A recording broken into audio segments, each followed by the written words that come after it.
Zabur terdahulu untuk mengingatkan pada semua manusia.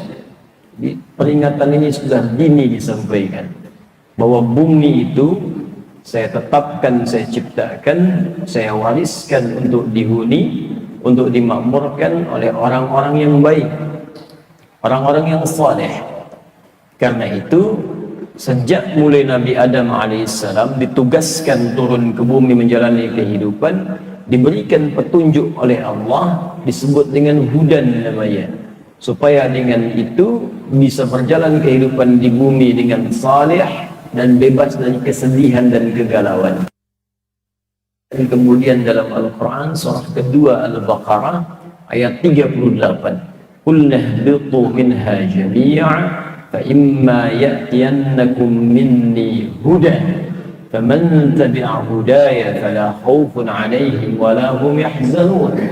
Sekarang kalian semua turun ke bumi, kata Allah, jalani kehidupan baru di bumi sebagai khalifah. Karena saat manusia diciptakan pertama kali memang tujuannya untuk beraktivitas di bumi.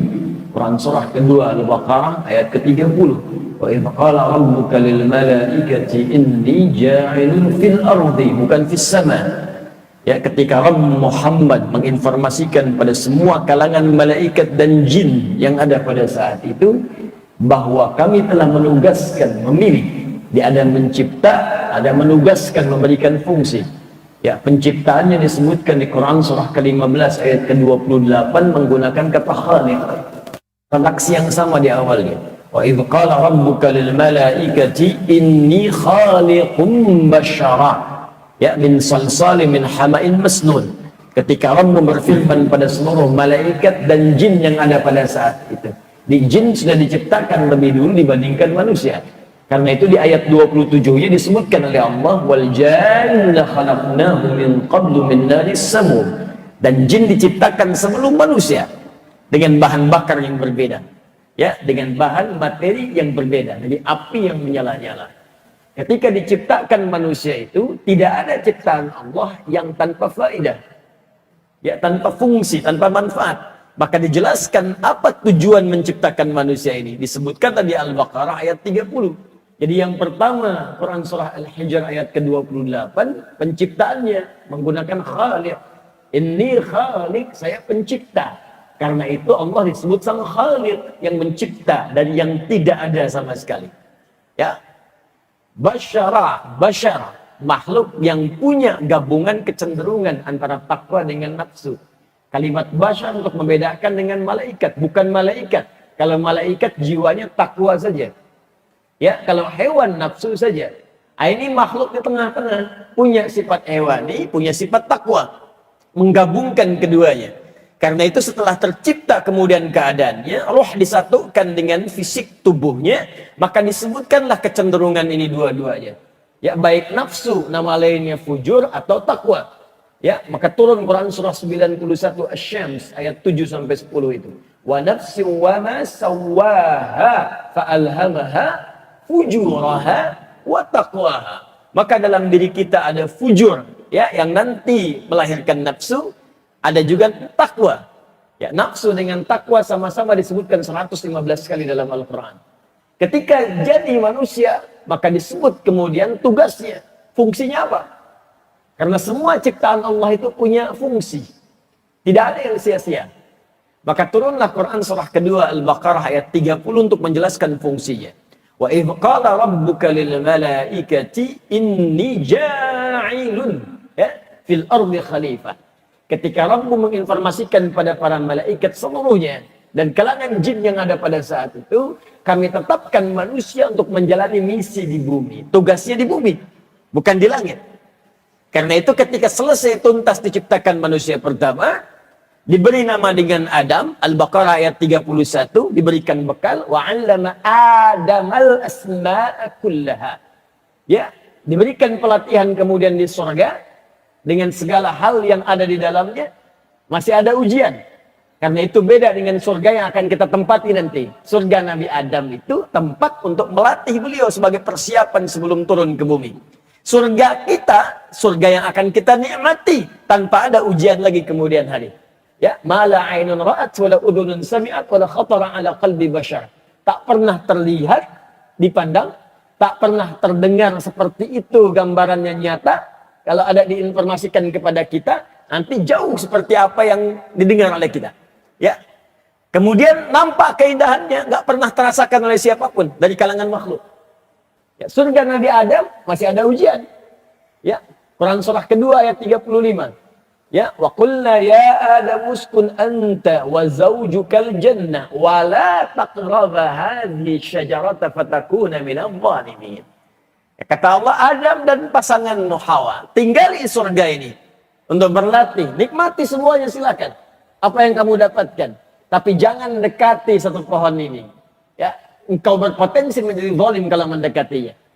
Baik, jadi masih ada ujian di sini. Sampai kemudian tuntas menjalani di situ, pelatihannya turun ke bumi untuk menjalani misinya. Maka sudah dilatih di situ cara menghadapi setan bagaimana? Karena setan pernah menggoda. Al-Baqarah 36, fa'azallahuma syaitanu anha fa'akhrajahuma mimma kana fi. Ya, jadi sudah diperkenalkan, ini musuhnya nanti dari kalangan iblis, ya, menjadi setan, cara menggodanya begini. Makanya nanti ketika diturunkan ke bumi, kalimat pertama Adam bermohon kepada Allah, meminta kemudian supaya anak cucunya pun dibentengi oleh Allah dari godaan-godaan setan. Maka turun Quran surah ke-7 Al-A'raf itu dari ayat 26 sampai 27, bahkan sampai ke 31-nya nanti. Ya bani Adam la yaftinannakumus syaitanu kama akhraja abawaykum minal jannah. Anak cucu Adam, anakku cucuku, nanti kalau engkau hidup setelah aku, ya, diabadikan di Al-Quran itu. Hati-hati, akan ada setan nanti yang akan menjauhkan kau dari kenikmatan Allah Subhanahu wa ta'ala. Seperti bapak moyangmu dulu pernah digoda dikeluarkan dari surga. Lengkap semuanya. Karena itu ketika turun, tidak dibiarkan oleh Allah turun begitu saja. Diberikan kemudian pedoman yang bisa menjaga kesolehan Adam sehingga dekat dengan Allah Subhanahu wa ta'ala. Karena memang fungsinya saat tinggal di bumi saleh, sehingga buminya bisa makmur. Maka diberikan bimbingan disebut dengan hudan. Ya. Qul nahbitu minha jami'a fa imma yatiyannakum minni huda. Adam, Hawa turun. Nanti saat menjalani hidup di bumi aku berikan bimbingan lengkap namanya hudan, membuat kamu saleh dan bisa memakmurkan bumi. Kalau diikuti petunjuk ini, maka engkau aku akan jamin selama hidupmu di bumi, fala khaufun, akan terbebas dari kegelisahan. Lawan gelisah itu tenang. Jadi kalau ikut petunjuk saya, kata Allah, kamu akan tenang hidup di bumi. Rumah tangga, tenang. Bekerja, tenang. Beraktivitas sosial, tenang. Walahum yahzanun. Dan tidak banyak sedih, senang. Jadi rupanya Allah menugaskan kita hidup di bumi, menjalani hidup itu bukan untuk gelisah. Untuk tenang. Ya, bukan untuk sedih. Untuk senang. Jadi kalau ada yang hidup di bumi penuh kegelisahan, penuh kesedihan, artinya dia kurang baca petunjuk. Petunjuknya disebut dengan hudan namanya. Setiap berganti masa, berganti tugas, berganti generasi, diutus seorang nabi tetap membawa hudan. Karena itu semua kitab yang dibawa para nabi itu disebutnya hudan. Nabi Musa mendapatkan Taurat disebut hudan. Quran surah ke-17 ayat yang kedua. Wa ataina Musal kitaba wa ja'alnahu hudan li bani Israil. Kami berikan kepada Musa alaihissalam itu kitab Taurat. Wa ja'alnahu hudan. Kami jadikan Taurat itu sebagai hudan. Al-Quran diturunkan pada Nabi Muhammad sallallahu alaihi wasallam disebut hudan. Buka Quran surah kedua Al-Baqarah ayat 185. Syahrul Ramadan alladzi unzila fihi al-Quran hudan linnas wa bayyinatin minal huda wal furqan. Di bulan Ramadan kami turunkan Al-Quran, kata Allah. Apa fungsinya? Hudan. Jadi kalau ingin saleh, baca Al-Quran. Ingin saleh, pelajari Al-Quran. Ingin saleh, amalkan Al-Quran. Ingin bahagia, amalkan Al-Quran. Ingin tenang, amalkan Al-Quran. Maka di Quran ada bimbingan ketenangan di rumah tangga. Di Quran ada bimbingan kesuksesan dalam bekerja. Di Quran ada bimbingan mengentaskan persoalan. Apa di antaranya? Kata Allah, kalau ingin engkau tenang, ingin saleh, maka tingkatkan takwa kepada Allah Subhanahu wa ta'ala. Dimanapun engkau beraktivitas. Mau engkau tinggal di tempat lahirmu, mau merantau ke tempat-tempat yang baru, maka takwa itu jadi pedoman supaya membuat diri kita saleh, dekat dengan Allah. Ketika takwa meningkat, maka semua kemudahan akan didapat. Karena itu ketika Allah turunkan Quran surah ke-49 ayat ke-13, menginformasikan pada semua manusia, ya ayyuhan nas, hei semua manusia tanpa kecuali. Disebutkan dengan ya 361 kali disebutkan dalam Al-Quran harfun nida. Linida'il qarib wal mutawassit wal ba'id. Munahu disebutkan untuk memanggil yang dekat, yang menengah atau yang jauh. Jadi Allah ingin mengatakan, hei semua manusia, baik dekat, menengah ataupun jauh. Ayyuha disebutkan 150 kali dalam Al-Quran. Ayyunya munada berfungsi taukid untuk menguatkan, haknya tanbih untuk mengingatkan. Kalau diterjemahkan dengan bahasa nahwu, begini jadinya. Hei semua manusia tanpa kecuali, saya tegaskan pada kalian, saya ingatkan. Nas disebutkan 241 kali dalam Al-Quran. Menunjuk semua manusia dengan sifat sosialnya. Hei kalian semua manusia, tanpa kecuali semuanya, kata Allah. Saya ingatkan, saya tegaskan. Ya ayyuhan nas, inna khalaqnakum min dzakarin wa untha. Kami ciptakan kalian ada dua jenis. Kalau bukan laki-laki, pasti perempuan. Ya. Tidak ada laki-laki yang ke perempuan-perempuanan. Perempuan yang ke laki-laki. Ya. Dilihat saja. Kalau bukan laki-laki, apa namanya? Perempuan. Wa ja'alnakum syu'uban wa qabaila lita'arafu. Dan kami tetapkan kalian itu syu'uba. Pasti hidupnya akan berkelompok. Itu sudah pasti tuh. Di sebelum kita tercipta di hidup pasti berkelompok tuh. Ya, pasti berkelompok. Syu'ub. Kalau sekarang ada RT, konsepnya bisa beda-beda setiap negara. RW, ya, dari mulai desa, kelurahan, kecamatan, ada kota madya sebelumnya, sampai ke provinsi, sampai ke negara, sistemnya bisa macam-macam. Tapi pasti kata Allah kecenderungan manusia itu berkelompok. Wa qabail, ada yang punya suku-suku tertentu. Di sini lebih banyak terbukti di Indonesia. Coba lihat. Masya Allah, bahkan pulaunya banyak. Sistemnya juga syu'ub, sama berkelompok. Ya, 13.677 pulau. Belum termasuk Pulau Gebang, Pulau Gadung, ya, dan seterusnya. Itu. Wa qabail, sukunya banyak. Di Sunda ada berapa suku, di Medan ada berapa suku, kumpul semuanya. Lita'arafu, supaya kalian saling mengenal, menyatukan diri, membangun bumi. Tapi yang paling menarik, lihat ujung ayatnya. Inna akramakum indallahi atqakum. Tapi tetap, di antara sekian manusia yang hidup di bumi itu, yang berhak mewarisi bumi, kata Allah, yang paling mulia di antara mereka, yang paling banyak takwanya. Dalam rangka meningkatkan takwa itu, kita diminta oleh Allah tadi di penutup di surah Al-Hajj, ayat yang pertama itu. Ya ayyuhan nasu taqu rabbakum inna zalzalatas sa'ati syai'un 'azim. Diingatkan kita cepat banyak meningkatkan takwa sebelum tiba masa berakhirnya kehidupan kita di dunia, atau dunia ini hancur kemudian berakhir sampai kita pulang kepada Allah Subhanahu wa taala. Jadi ada amanat dalam salat subuh tadi. Ayo kita tingkatkan takwa, jadi orang baik, berbekal kepada Allah Subhanahu wa taala masa kita pulang menghadap kepada Allah Subhanahu wa taala. Dan tidak ada bekal yang paling mulia kita memulai sesuatu kecuali jadi kita lebih baik dengan belajar adab terlebih dahulu. Karena itulah saking pentingnya adab ini, kitab Syu'abul Iman karya Al-Imam Al-Baihaqi, Nabi pernah menegaskan bahwa fungsi utama beliau diutus di muka bumi ini, di antara fungsi yang paling utamanya menyempurnakan adab, menyempurnakan akhlak yang mulia. Nabi bersabda, innama bu'ithtu bimasalihal akhlak. Sungguh esensi yang paling penting ketika aku diutus untuk meningkatkan di antara itu. Dan para ulama mengarang kitab-kitab untuk menyempurnakan itu. Di antara kitab yang kita kaji adalah kitab Syekh Muhammad Hashim bin Ash'ari, dengan kitab pertama yang beliau tulis dari 19 kitab berjudul Adabul Alim. Alhamdulillah kita telah belajar kitab ini dari mulai pembahasan muqaddimah sampai kita masuk ke halaman 15 kalau saya tidak keliru.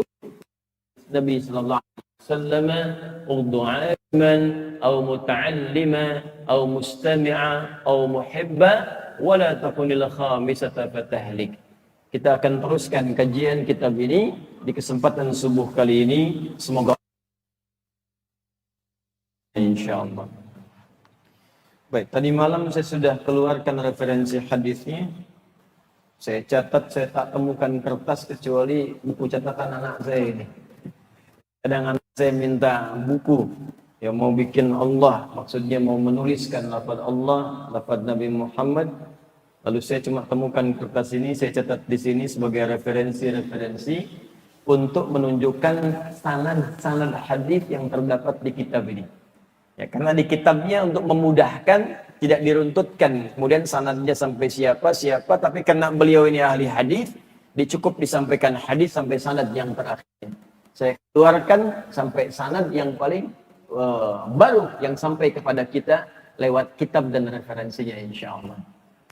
Baik, kita mulai kajian kita. Yang tadi mukadimah ya, ini materi. Bismillahirrahmanirrahim. Kita ada di halaman ke-15.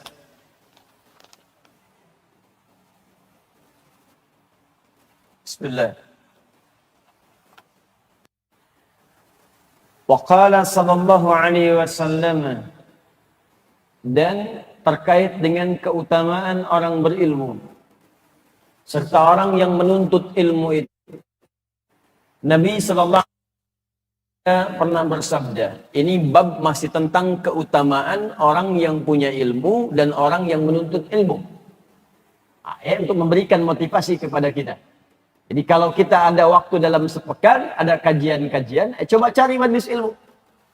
Ya, orang-orang yang mencari majlis ilmu, supaya mengupdate dirinya memiliki ilmu, bahkan sejak ia sedang belajar pun, itu mendapatkan keistimewaan yang tidak didapatkan oleh orang-orang yang tidak mengamalkan amalan ini.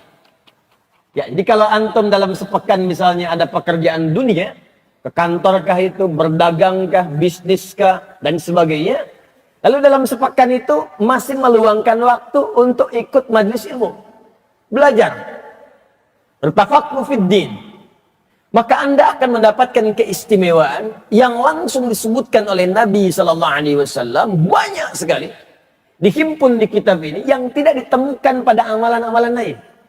Jadi kalau dalam sepekan Anda tidak punya waktu untuk belajar, itu Anda nggak dapat amalan ini dan nggak dapat keistimewaan ini. Ya, yang sholat wajib kita kerjakan 5 kali dalam sehari, silahkan. Ya, infak ada peluangnya. Zakat bagi yang sudah sampai nisab. Tapi amalan ini hanya bisa terjadi kalau memang momennya ada. Kalau ada kajiannya, baru ada hadis ini berlaku. Kalau ada pelajarannya, baru berlaku. Kalau tidak ada, nggak dapat antum. Makanya bersyukurlah kalau kemudian di sekitaran tempat tinggal kita, ada kemudian tempat-tempat yang membuka majlis ilmu, supaya salah satunya kita bisa mendapatkan keutamaan hadis ini.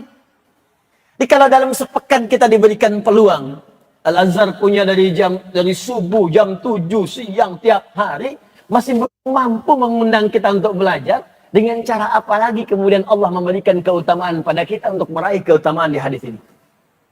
Ya, waqala sallallahu alaihi wasallam, dan Nabi sallallahu alaihi wasallam memberikan motivasi kepada para penuntut ilmu ataupun orang berilmu dengan bersabda. Perhatikan sabdanya, ughdu aliman. Ya, bergegaslah engkau menjadi orang berilmu. Saya pernah sampaikan di pertemuan lalu, ada 2 redaksi di hadis ini, ada kun alima, ada ughdu alima. Yang kun sudah saya sampaikan sanad hadisnya termasuk referensinya.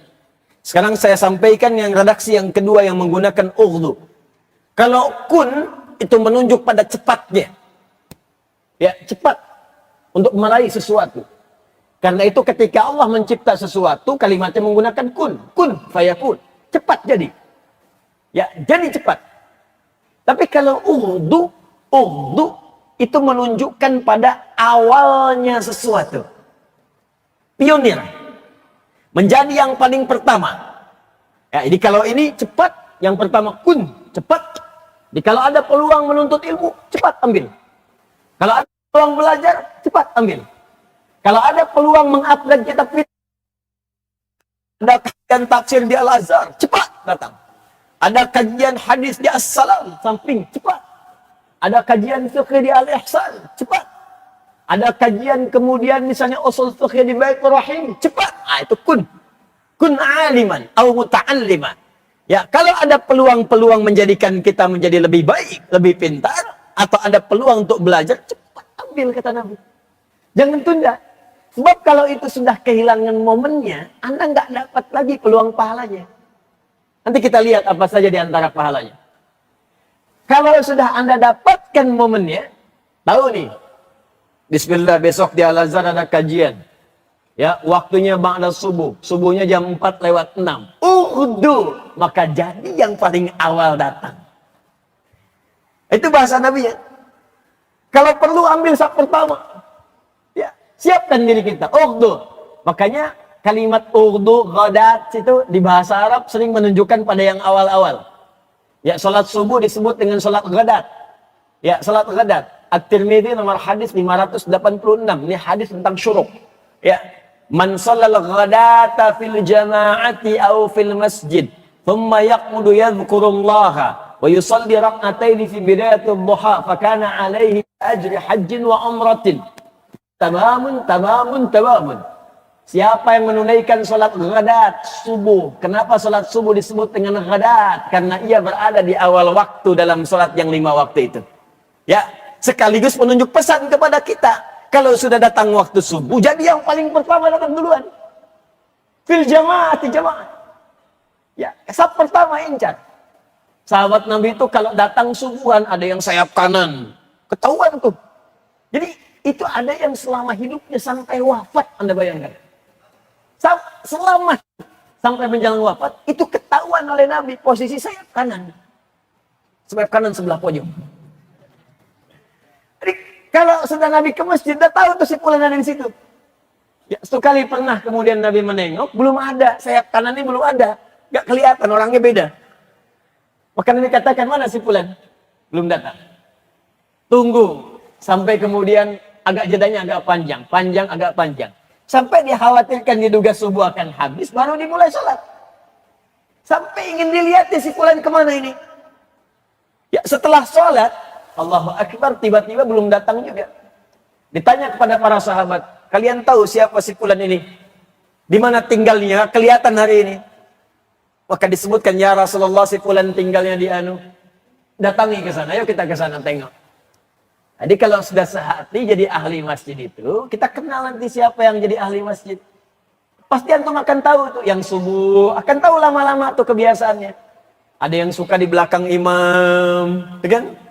Ada yang suka kemudian di pojok-pojok kiri, ya. Ada yang suka di belakang imam, tengah-tengah pas, tapi mau jadi badal imam juga belum mau, kan? Baik, samping kanan ada, tengah-tengah ada, nggak apa-apa, itu kebiasaan. Lama-lama kita mengerti. Ada yang ba'da subuhan mojok dekat tiang, kan? Ada mojok di pinggiran dekat tembok, ya. Ada yang zikir, ada yang tenang, saking tenangnya tidur, gitu kan? Banyak. Tapi kita kenal. Nah, makanya ketika satu tempat itu nggak ada yang rasanya hilang, ada yang kosong. Ada kerinduan bertanya. Lama-lama itu jadi teman akrab, nengok. Datang Nabi dengan para sahabat ke rumahnya. Begitu bertemu, ternyata Allah perjalanan jauh juga ke tempatnya itu. Kalau kita jalan kaki sudah 1 jam, 2 jam itu. Anda bayangkan, sepeda belum ada, mau Brompton, mau yang lain, belum ada tuh pada saat itu.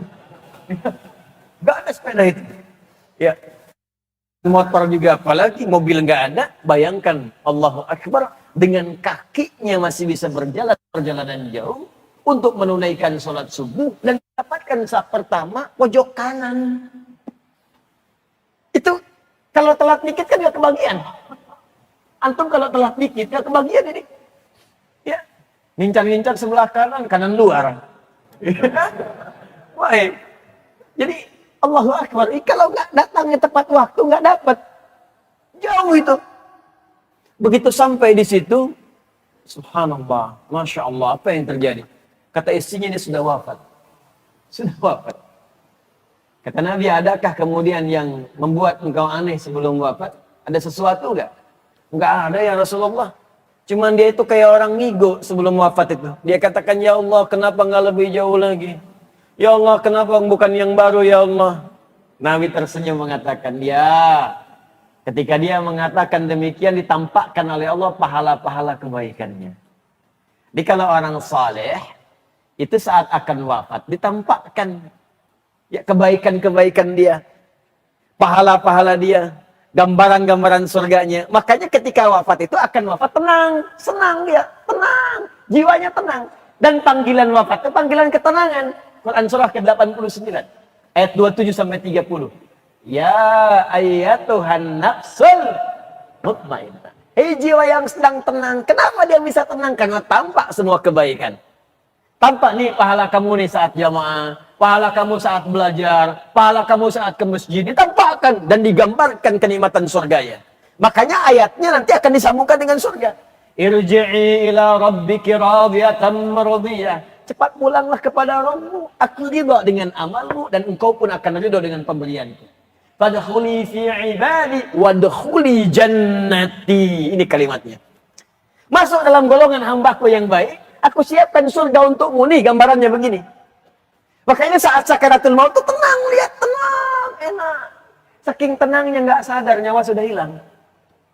Makanya ada yang wafatnya senyum. Ya ada yang berkeringat di keningnya. Masya Allah indah sekali. Ada yang wafat sedang sujud. Ada yang wafat sedang baca Al-Quran. Tenang. Ditampakkan. Sama orang salah pun akan ditampakkan kesalahannya.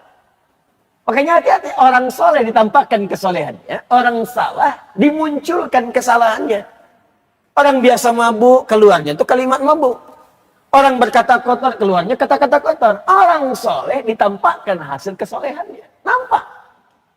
Maka ditampakkan kepadanya bagaimana hasil dari pekerjaannya yang luar biasa berjuang untuk mendapatkan saf paling depan saat subuh itu. Oh, ghadat, datang paling awal. Ditampakkan. Ketika ditampakkan ada pahala itu, dia merasa, ya Allah, segitu aja pahalanya udah luar biasa banyak. Apalagi kalau lebih jauh lagi. Ya Allah, kenapa tempat saya tinggal gak lebih jauh lagi dari masjid? Ya Allah, supaya banyak pahalanya. Tuh. Dan masjidnya zaman Nabi udah kita tahu semua. Ukurannya juga ukuran yang sangat terbatas. Alasnya nggak ada karpetnya. Itu langsung dengan pasir. Di hadis Muslim itu sudah disebutkan kalau panas terasa panas, kalau hujan pasti bocor.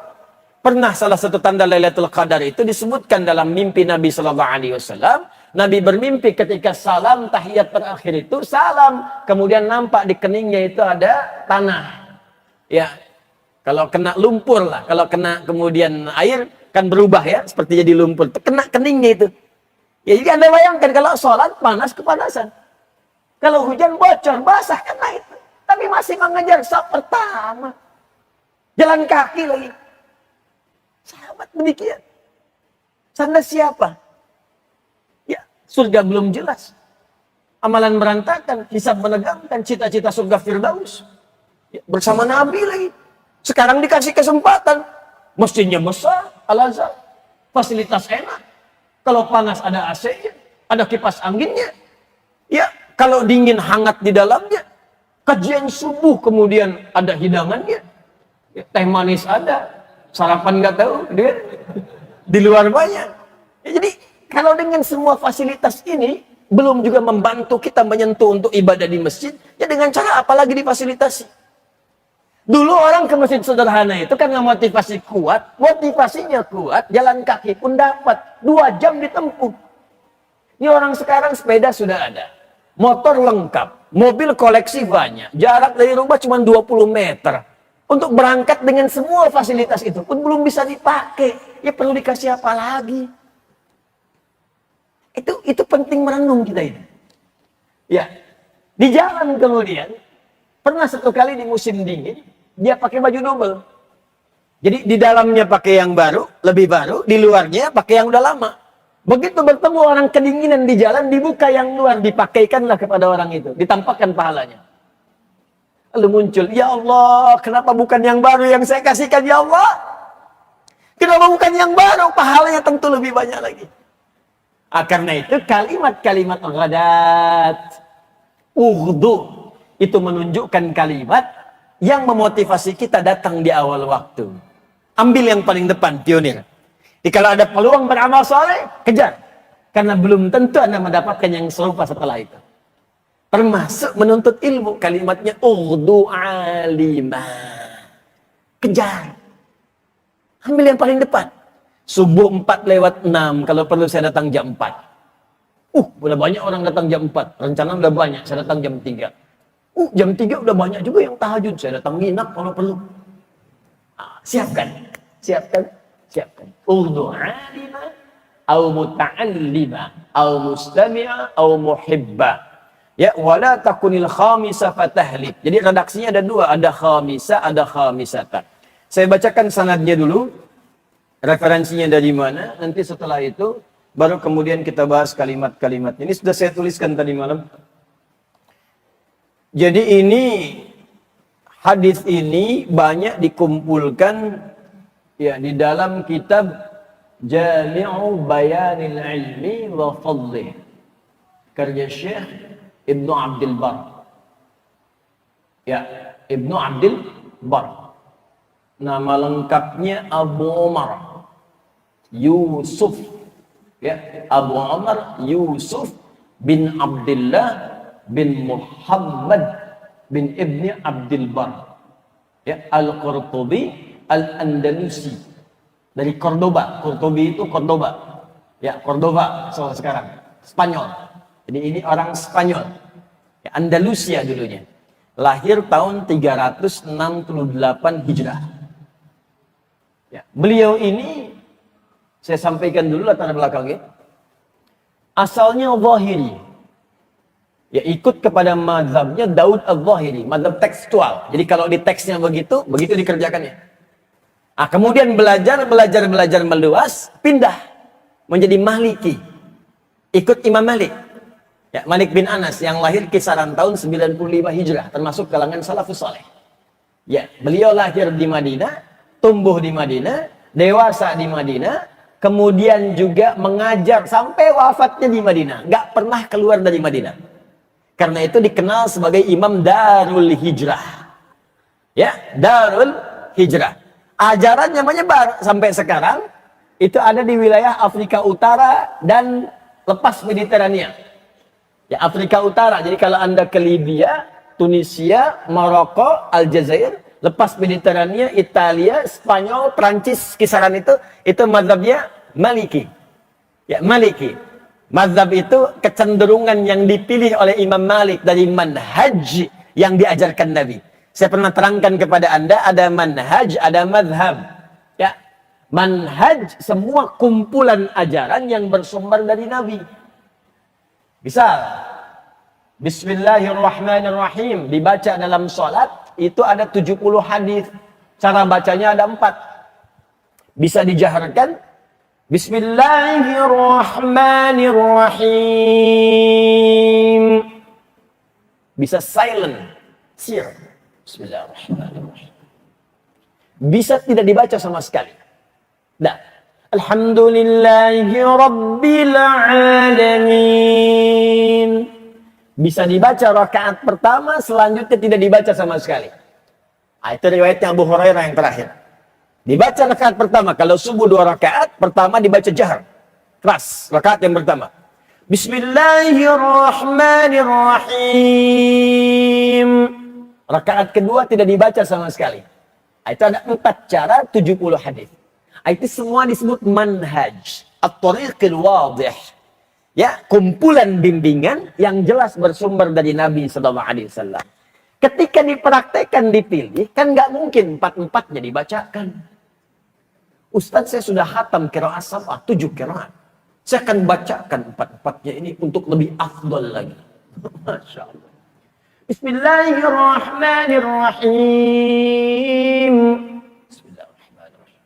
Tidak dibaca sama sekali. Nggak bisa. Mesti dipilih salah satu. Karena itu para imam-imam dahulu, para salafus salih, itu paham tahu. Imam Malik tahu ada 4 ini cara baca. Abu Hanifah, Nu'man, wafat tahun 150 Hijrah, tahu. Imam Asy-Syafi'i tahu. Imam Ahmad bin Hanbal tahu. Cuma ketika mereka mempraktikkan, mesti pilih salah satu. Saat memilih itulah yang paling condong dalam pandangan kita, paling mudah untuk dipraktikkan, maka silahkan diambil. Maka disingkat dalam bahasa Arab, ma dhahaba ilaihi. Apa yang paling condong untuk diambil, mudah dipraktikkan. Ma dhahaba ilaihi Malik. Apa yang condong dipilih oleh Imam Malik. Ma dhahaba ilaihi Syafi'i. Apa yang paling condong diambil oleh Imam Syafi'i. Ma dhahaba ilaihi Abu Hanifah. Apa yang paling condong diambil oleh Imam Abu Hanifah. Ma dhahaba ilaihi Al-Imam Ahmad. Apa yang paling condong diambil oleh Imam Ahmad. Kepanjangan mazhab ilai disingkat mazhab. Mazhab. Di mazhab itu bukan pendapat pribadi. Mazhab itu bukan kelompok. Mazhab itu pilihan yang diambil untuk memudahkan dalam beramal dari sekian jenis pilihan yang bisa dipilih yang bersumber dari Nabi SAW. Maka ketika Imam Malik memilih sesuatu pilihan yang bersumber dari Nabi, dipilihlah kemudian oleh Imam Malik. Kalau diikuti, tambahkan ya nisbah di ujungnya. Nisbah itu untuk ikut. Indonesia, negaranya. Ikut ke Indonesia, jadi orang Indonesia. Tambahkan i di ujungnya. Indonesia.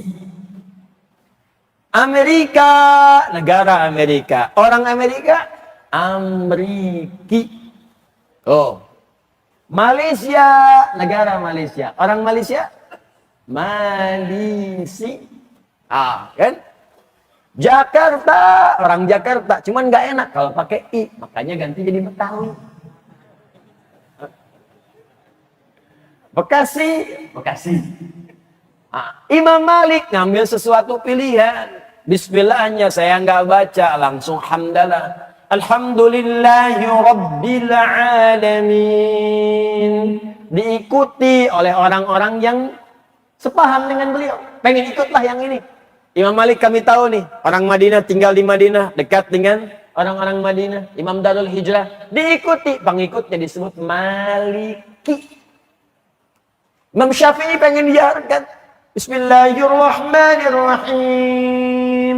Imam Syafi'i, ya, Muhammad bin Idris, maka diikuti oleh pengikutnya Syafi'iyah.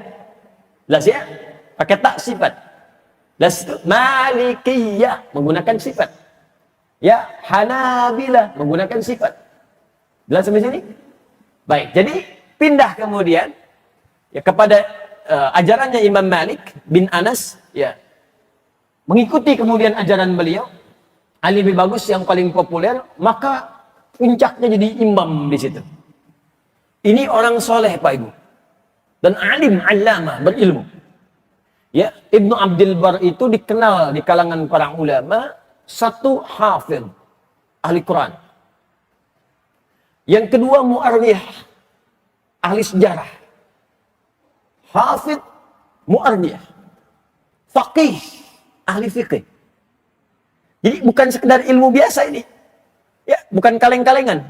Oh, hati-hati. Bukan ilmu biasa. Ya, ini ahli fikih. Kemudian juga mohon izin, mohon maaf, ya, mu'arrikh, ahli sejarah. Ya, kemudian hafidh, ahli Quran juga. Kumpul. Tapi yang paling menarik, ini yang saya kagum juga kepada beliau ini. Ibnu Abdul Bar ini, rahimahullah, itu juga insaf orangnya, objektif. Tidak fanatis. Jadi kalau ada pendapat imam yang lain, yang menurut beliau condong untuk bisa diikuti, itu tidak ragu untuk mengambilnya. Nggak belajar ke satu guru. Ini mazhabnya Maliki, tapi dalam fikih seringkali condong kepada mazhab Syafi'i. Ya, jadi kalau dalam praktek ini Maliki nih. Tapi kalau dalam satu persoalan, misalnya muqaranah, ya dibandingkan misal ya, dalam Al-Fatihah Bismillahirrahmanirrahim 70 hadis, beliau ikut Maliki ini yang paling kuat nih. Tapi ketika bahas misalnya persoalan tertentu dalam kunut, ya di Maliki kan ada kunut, Imam Malik kunut tuh dalam kunut subuh. Kunut beliau, kunutnya itu sebelum ruku. Ya, jadi rakaat yang terakhir, subuh rakaat kedua, sebelum ruku, setelah bacaan tuntas, bacaan-bacaan di Al-Fatihah, kemudian surat, itu kunut. Misal, rakaat kedua subuh imam baca Al-Ikhlas. Ya, qul huwallahu ahad, Allahus samad, lam yalid wa lam yulad wa lam yakul lahu kufuwan ahad. Selesai. Rakaat kedua subuh. Maka di mazhab Maliki ada kunut. Kunutnya sir, silent. Enggak dikencangkan sebelum ruku. Karena ada nanti riwayat hadis dari Nabi kunut sebelum ruku. Ada riwayatnya. Maka dia baca doa kunut. Ya, Allahumma hadini fi man hadait, Allahumma hadina fi man hadait, wa afina fi man afait. Itu dibaca sir, silent. Jadi kalau Anda sedang ke Libya, Maroko, Aljazair, Tunis, sedang ke Spanyol, ya, di Perancis, tiba-tiba ada orang subuh Anda ikut, setelah kemudian baca surat, bacanya suratnya panjang, gitu kan? Al-Baqarah sampai selesai. Ya. Rakaat kedua tuntas, habis itu diam aja ya. Nah, itu sedang baca kunut. Kok imamnya lama banget ya? Jangan-jangan lupa gitu, jangan lupa. Bukan lupa, sudah selesai baca suratnya, dia sedang kunut. Ah, di mazhab Syafi'i kunutnya ba'da ruku, bangkit dari ruku, setelah i'tidal. Sami'allahu liman hamida, Rabbana walakal hamd, dan seterusnya. Kemudian kunutnya jahar. Allahumma hdina fi man hadait, wa afina fi man afait, wa tawallana fi man tawallait, wa barik lana fi ma atait, wa qina syarra ma qadait. Itu doa yang diajarkan oleh Nabi SAW kepada cucunya Al-Hasan, juga kepada Ibnu Umar radhiyallahu taala anhuma. Karena itu setelah periode itu mereka membiasakan kunut. Ya, Ibnu Umar dan Al-Hasan. Riwayat, ada banyak riwayat dari Nabi. Ada yang mengatakan Nabi kunut, ada yang mengatakan Nabi nggak kunut lagi. Tapi nazilah kemudian beliau kunut, sehingga Imam Ahmad memilih untuk nazilah. Imam Syafi'i memilih untuk yang kunut jahar. Imam Malik memilih untuk yang kunutnya ya sebelum ruku. Imam Abu Hanifah nggak kunut. Semuanya berdasarkan dalil-dalil yang sama, cuma ijtihad yang berbeda. Dan tidak ada yang saling menyalahkan. Karena yang salah itu sepakat semua ulama yang tidak sholat subuh. Itu beres. Ya, nah, dalam konteks ini, ya, ini cukup menarik. Ini contoh saja sebagai gambaran untuk paling mudah dipahami. Ini Imam Malik sebelum ruku, Imam Syafi'i ba'da ruku. Dalam persoalan fikih seringkali Ibnu Abdul Bar itu condong ke Syafi'i. Dalam fikih. Ya, jadi kalau dalam satu pilihan, pilih yang ini, kadang-kadang saya kuatkan yang Syafi'i. Ya, karena tahu mujtahid, tahu dasar.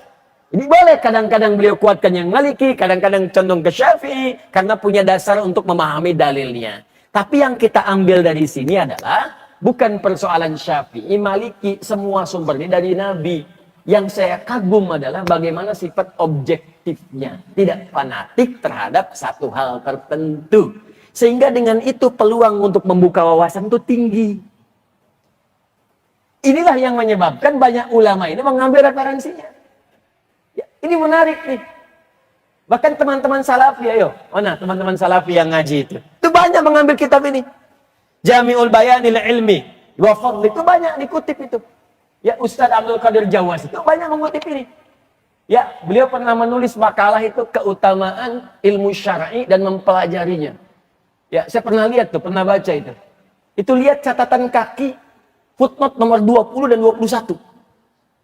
Ketika mengutip kalimat Al-Hasan Basri dengan Sufyan Ats-Tsauri, itu kalimatnya dikutip dari kitab ini. Padahal itu Maliki. Padahal itu Syafi'i. Ya, itu kunut itu. Jadi yang nulis kitab itu kunut. Sementara yang mengambil cuplikannya tidak kunut. Ya, tapi masih ngambil cuplikannya. Ya, maka agak menarik kalau kemudian ada yang muda-muda sekarang, ya mudah kemudian mengatakan udah ini aja yang lenjang. Ah, ini bid'ah misalnya. Ah, ini yang repot ini. Ya. Jadi buka wawasan, belajar. Ya, guru-guru pun mengutip. Ya, ini Syekh Muhammad bin Hashim Muhammad Al-Asy'ari, ya, bin Hashim Al-Asy'ari. Ini beliau ini mengutip kitabnya Maliki, Ibnu Abdul Bar, ahli hadis. Ya, Syekh Hashim, pendiri Nahdlatul Ulama, 31 Januari 1926. Itu kan Syafi'i, tapi mengutip kitabnya Maliki. Ini adab dari guru-guru kita. Kalau belajar itu silahkan. Sepanjang ada yang baik-baik kemudian, yang bisa kita temukan yang tidak menyimpang dari tuntunan Rasulullah SAW, luaskan ilmu kita. Saya pun katakan pada Anda silahkan, tidak harus cukupkan pada saya. Belajar pada guru yang lain.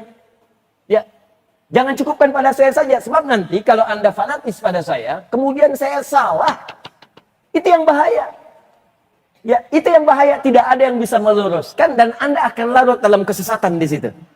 Maka belajar kemudian pada guru-guru yang lain, silahkan ambil ilmunya. Saya sering ungkapkan bahasa, sepanjang ada kebaikan, ambil yang baik-baiknya. Kalau tak sepakat, tinggalkan ketidaksepakatannya. Jangan sampai ketidaksepakatan itu menghalangi Anda minum teh bersama. Itu kan gampang. Kenapa jadi susah-susah? Makanya ini ngambil, ini ngambil, ini ngambil. Ya, dulu Ustadz Abdul Qadir Jawas itu dulu juga sering belajar baca sampai direkomendasikan oleh Ustadz Syuhada Bahri. Ya, jadi mustaminya Syekh Utsaimin itu yang rekomendasikan Dewan Dakwah. Ya, saya tahu betul itu. Ustadz Syuhada Bahri itu adik angkatannya almarhum Ustadz Husain Umar. Ya, Ustadz Husain Umar itu seangkatan dengan kakak ibu kami, Kiai Haji Rafiuddin Akhyar, pendiri Dewan Dakwah di Banten. Ya, muridnya Muhammad Nasir, rahimahullah. Itu kami tahu karena saya kecil, itu sudah diajak kakak ibu saya, uak saya. Ya, untuk nengok tuh dai-dai kemana saja, masjid-masjid dibangun di mana saja. Dari kecil saya tahu betul. Makanya teman-teman yang berdakwah itu ada yang ke Papua, kemana, teman-teman salafi yang dulu-dulu itu sering datang ke rumah. Ini laporan, ini dakwah di sini begini, ini begini, ini begini. Saya tahu betul. Jadi tahu siapa yang diutus, ketemu siapa, di perpustakaan Lipia ketemu siapa. Saya tahu betul dari kecil. Ya, makanya aneh kalau ada yang muda-muda kemudian ikut tahdir itu. Halo? Artinya dia nggak belajar nasab gitu, nggak belajar sejarah. Silahkan baca, silahkan luaskan bacaan, perdalam. Dengan begitu wawasan kita menjadi luas, menjadi lebih baik. Dan ilmu kita kemudian terangkat. Saya ingin Anda rukun, jangan berselisih. Kenapa harus saling mencela? Kalau tak sepakat jangan mencela. Dari mana Anda mendapatkan ajaran mencela itu? Di Quran ada.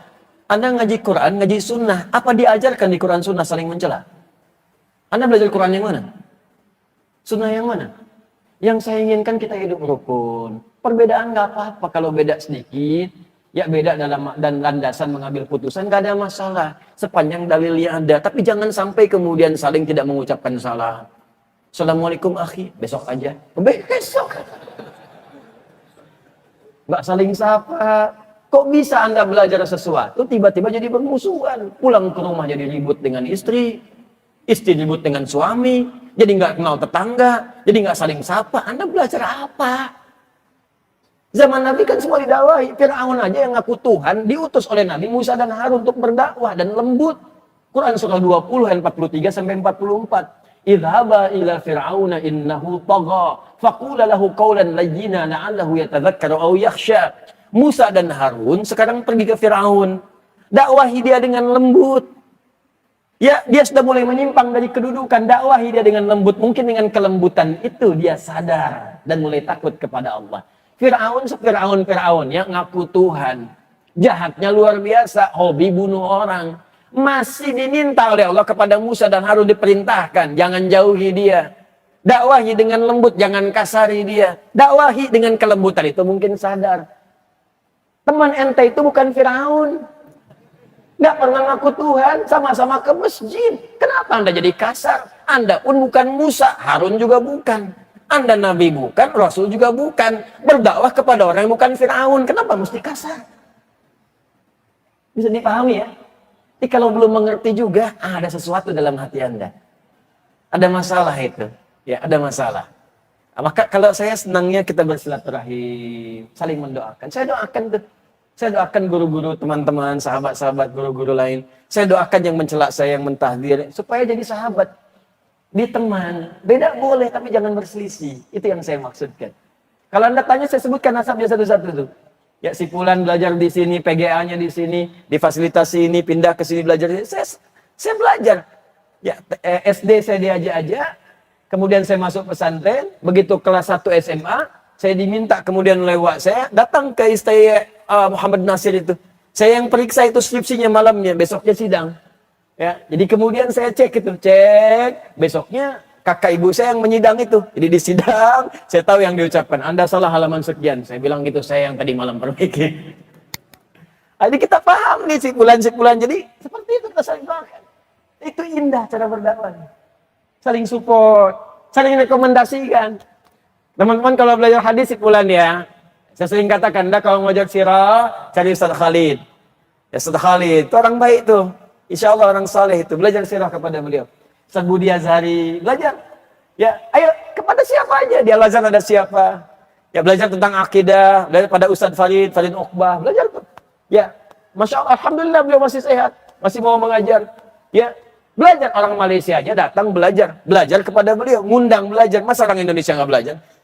Ya, maka silahkan kumpulkan, saling doakan, jangan ribut. Nanti khawatirnya ngaji, tapi wafat sedang mencela. Kita khawatir tuh. Bis ngaji kemana? Ustaz Adiyu, wah meninggal.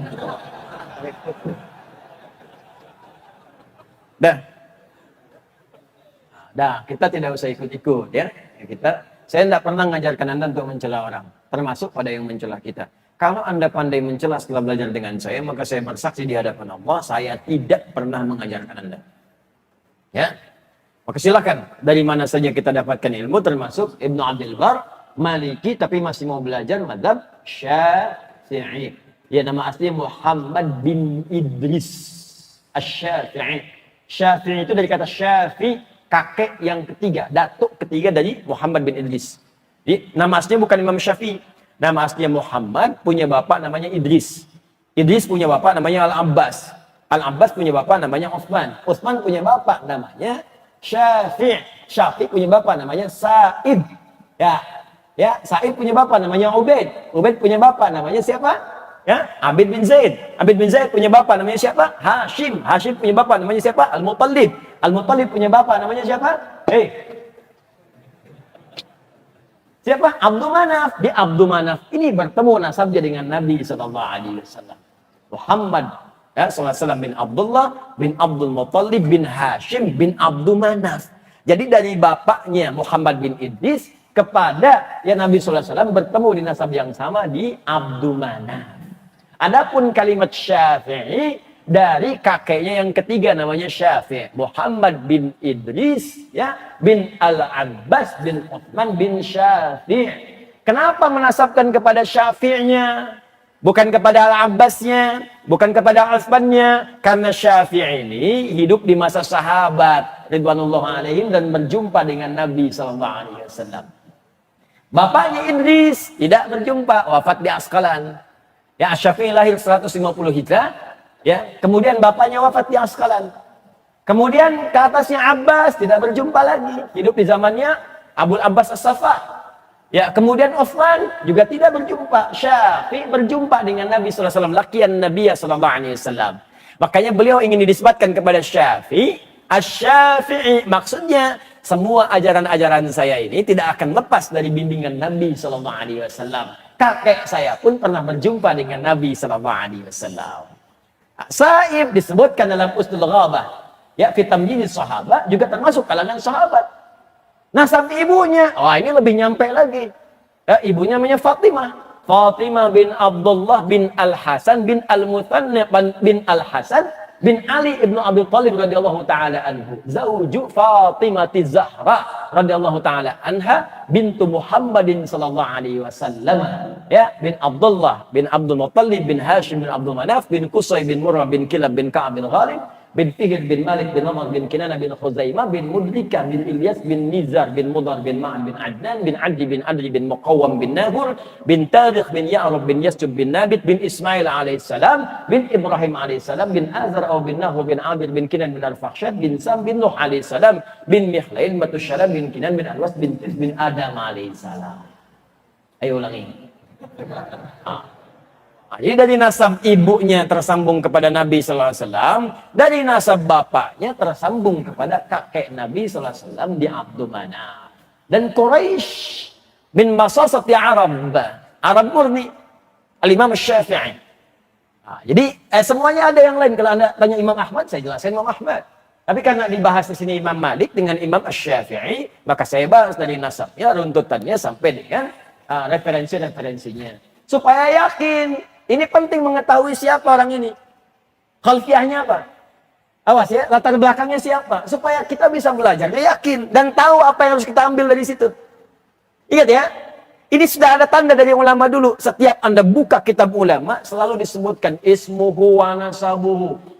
Namanya siapa, nasabnya apa, keilmuannya apa. Ya, wa syuyukhuhu, guru-gurunya siapa. Wa muallafatu, kitab-kitabnya apa. Siapa yang mengambil darinya, belajar dari siapa. Itu jelas.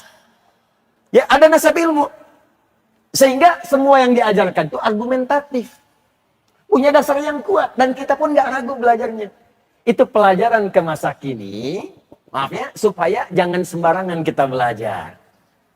Ya, kalau bukan ahli sirah, jangan jangan menyampaikan tentang sirah, takutnya salah. Semua ahli sirah sepakat Nabi itu baik, dari kecil terurus dengan baik, terawat dengan baik, ya, orangnya lembut, dinaungi awan, tanda-tanda kenabian ada, kakeknya sangat perhatian, ya, dirawat dengan baik-baik, dijaga supaya baik, semuanya dicukupkan, pamannya sangat perhatian, semua, bahkan orang-orang sudah paham semua. Di masyarakat ada kitab riba, ada macam-macam, disebutkan segala kemuliaannya. Anda nggak baca itu, menerangkan yang berbeda, jadi masalah, gitu kan? Nah, jadi belajar. Kalau Anda ingin belajar fikih pada ahli fikih, jangan belajar fikih pada ahli tauhid, nggak nyambung. Nanti hukum fikih difatwakan dengan cara tauhid, yang nggak nyambung. Fikih itu fleksibel, tauhid itu hitam putih. Nah, jadi kalau fikih nggak bisa hitam putih, ada kondisi, babi haram. Haram betul, tapi dalam kondisi tertentu, darurat, Anda pergi ke hutan. Hutan dalam, nggak ada yang halal-halal. Kedengaran, itu aja. Pagi, siang, sore, malam. Kalau nggak makan, lemes, meninggal. Diketawain lagi, kan. Maka dalam konteks itu, boleh dimakan. Bukan makan babi, makan daging babi. Ya. Maka silahkan di situ. Jangan dipotong video saya nih, nanti dipotong saya celaka lagi. Nah, ambil, kemudian masak, setelah itu makan untuk menghilangkan lapar, bukan mengenyangkan. Ingat, jadi sifatnya bukan menikmati, itu fikih itu detil. Bukan menikmati. Enak juga ya, udah bukan gitu. Menghilangkan lapar, sambil ngilangin lapar, sambil nyari lagi yang lain. Begitu ketemu ayam, haram. Yang ini haram, yang ini halal. Ayam yang halal. Maka tinggalkan kemudian daging babi tadi, kemudian ambillah daging ayam tadi. Maka dalam fikih itu begitu, ada fleksibilitas. Ad-daruratu tubihul mahdharat. Dalam keadaan darurat yang dilarang pun bisa jadi halal. Yang halal bisa jadi haram. Nikah halal. Tapi kalau dengan pernikahan pasangan bisa menyakiti dan menjauhkan dari Allah Subhanahu wa taala, bisa jatuh haram. Itu fikih. Jadi nggak bisa memfatwakan fikih dengan tauhid. Kita terdesak, Pak, nggak ada makanan lain.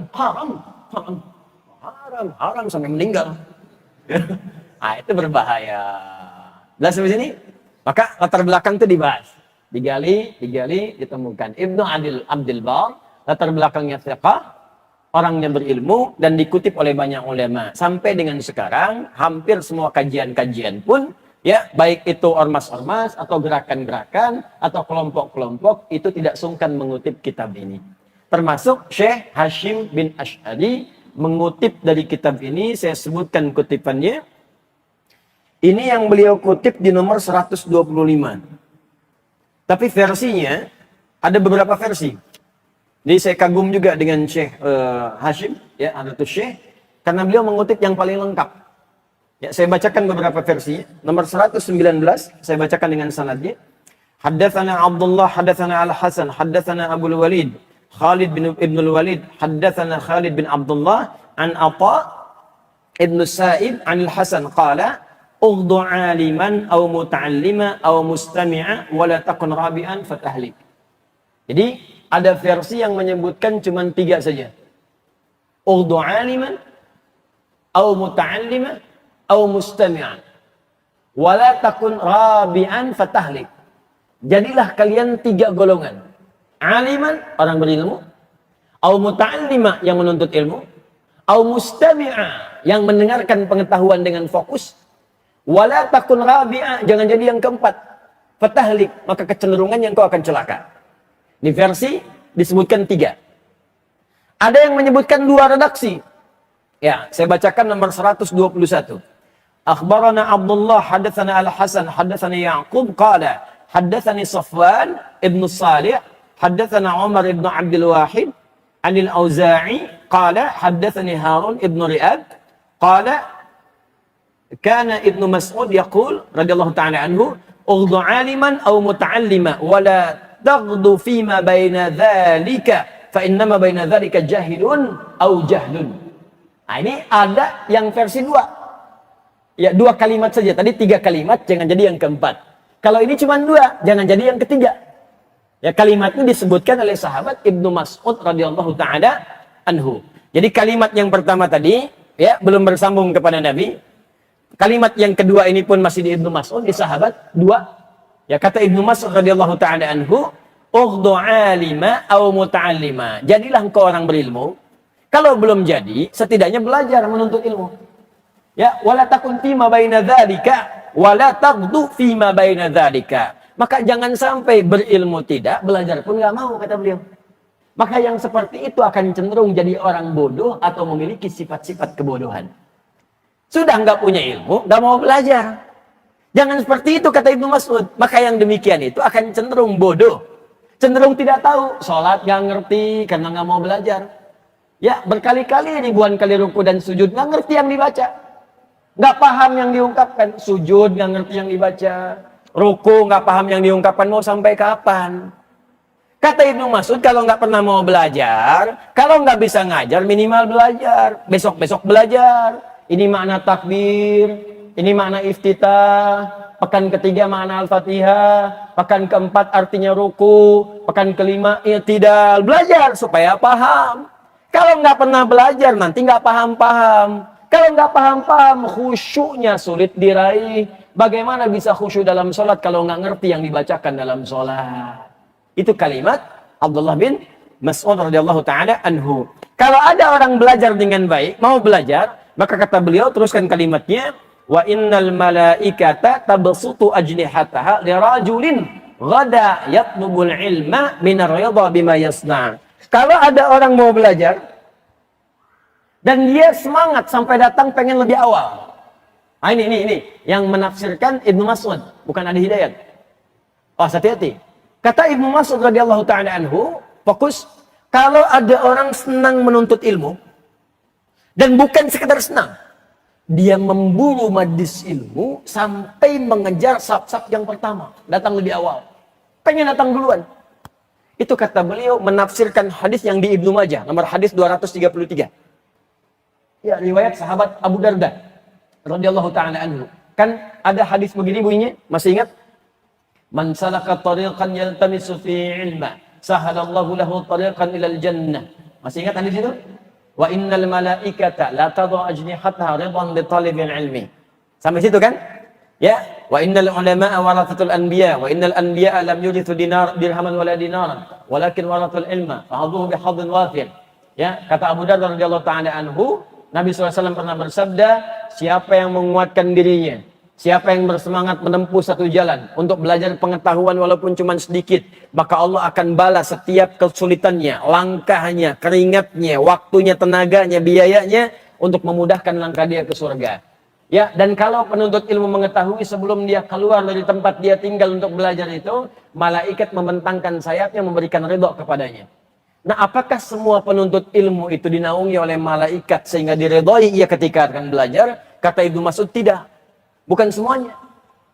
Tapi orang-orang yang semangat menuntut ilmunya dan ingin bersegera datang ke majelis ilmunya. Itu maksudnya. Jadi kalau yang santai-santai itu, itu nggak masuk itu, cuman pahala dapat.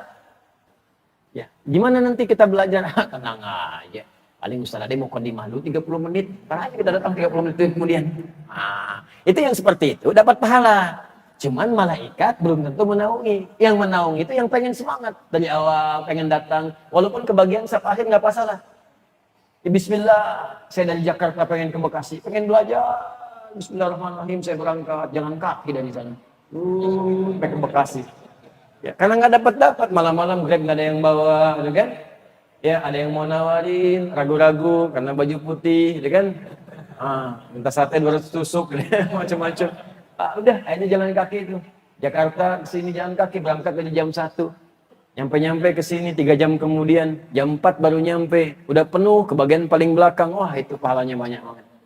Ya, pahala jalannya, berapa banyak dia langkahnya itu jalan. Pahala lelahnya, pahala segalanya. Malaikat menaungi. Cuman sayangnya Allah, malaikat dijadikan gaib. Supaya kita tenang jalannya. Kalau dijadikan nyata, kelihatan. Gak jadi berangkat. Begitu mau berangkat, gak kelihatan gini sayapnya. Oh, kamu siapa? Malaikat maut. Gak jadi berangkat dia. Astagfirullah, astagfirullah, astagfirullah. Dikir aja. Gak jadi berangkat dengan malaikat. Enggak. Aduh. Padahal saya cabutnya nanti siang. Ya, nyesel saya nggak berangkat gitu ya. Gak ada info ya, gak ada info. Tidak ada info tentang kematian kecuali tanda-tanda supaya kita menyegerakan diri untuk berbuat baik saat wafat dalam keadaan tenang. Nah, tafsir yang tadi itu ditafsirkan oleh Ibnu Mas'ud. Ini redaksi yang 2. Yang lengkap yang ketiga, ini menyebutkan 4, jangan jadi yang kelima. Ini yang dikutip oleh Syekh Hashim. Jadi Syekh Hashim bin Asy'ari, ya, beliau mengutip di kitabnya Adabul Alim wal Muta'allim, ya, dari keterangan Ibnu Abdul Bar, dikutip oleh beliau versi yang paling lengkapnya. Diambil keterangan yang paling lengkap. Karena kalau sudah yang paling lengkap akan menutup yang lain-lainnya. Selesai. Karena beliau ahli hadis, paham nih, ambil yang lengkap saja. Karena ini kan sebetulnya mukaddimah ini. Ya, kumpulan supaya orang nggak banyak-banyak bacanya, ambil yang paling lengkap, selesai. Anda kan kalau baca sesuatu, ada yang ringkasan, ada yang versi 1/3, ada yang 3/4, ada yang utuh. Anda akan cari yang utuh kan? Jelas kan? Ya, ada makanan lainnya, ada sarapan, ya. Ada yang lontongnya aja, ada yang pakai kerupuk, ada yang kuahnya aja. Anda kan pengen ambil semua tuh. Jelas ya, itu paket ya. Maka dia ambil kemudian yang paling lengkap. Nah, saya bacakan sanadnya sekarang. Ya, di sini kan nggak disebutkan sanadnya. Langsung ke Nabi. Waqala sallallahu alaihi wasallam. Boleh kalau orang itu sudah mengetahui sanad. Sedangkan beliau itu ahli juga. Punya ijazah di sanad. Nah, ini beliau punya ijazah. Jadi sebelum memulai kitab-kitab ditulis, disebutkan ijazahnya. Saya kata beliau hadits Muslim, ini sanadnya, ijazahnya. Yang Al-Bukhari, ini ijazahnya. Ada semua ijazahnya. Karena sudah belajar itu, sudah tahu. Kalau sudah tahu derajat hadisnya. Kalau sudah tahu derajat hadis, boleh mencantumkan langsung ke Nabi Sallallahu Alaihi Wasallam. Nah, kita yang belum tahu, cek dulu. Ya, kalau tak punya kemampuan, ikut yang tahu. Taklid namanya di situ. Taklid itu pada yang tahu, pada yang fiqh. Ya, kalau sudah fiqh kita ikuti boleh. Kalau awam itu tidak punya kewajiban untuk menggali. Awam tuh ikut. Jangan dipaksa, orang awam tuh jangan dipaksa. Kecuali kalau ingin belajar, naik, update, naik. Ya, saya bacakan sanadnya. Ini agak panjang. Akhbarana Khalaf ibn Al-Qasim rahimahullahu ta'ala. Qala haddathana Muhammad ibn Al-Husain ibn Talih As-Sabi'i Al-Halabi Abu Bakar bin Dimashq. Ya, di Dimashq, Damsyik, Syria.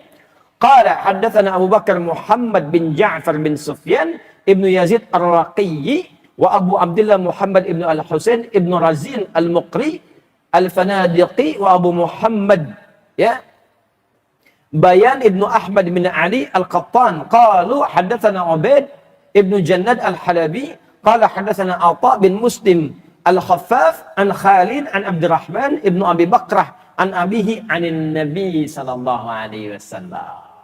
Itu panjang diurutkan tuh. Ketemu. Kita mah enak aja tinggal anin Nabi. Qala Rasulullah sallallahu alaihi wasallam. Orang dulu nyari itu sampai ketemu.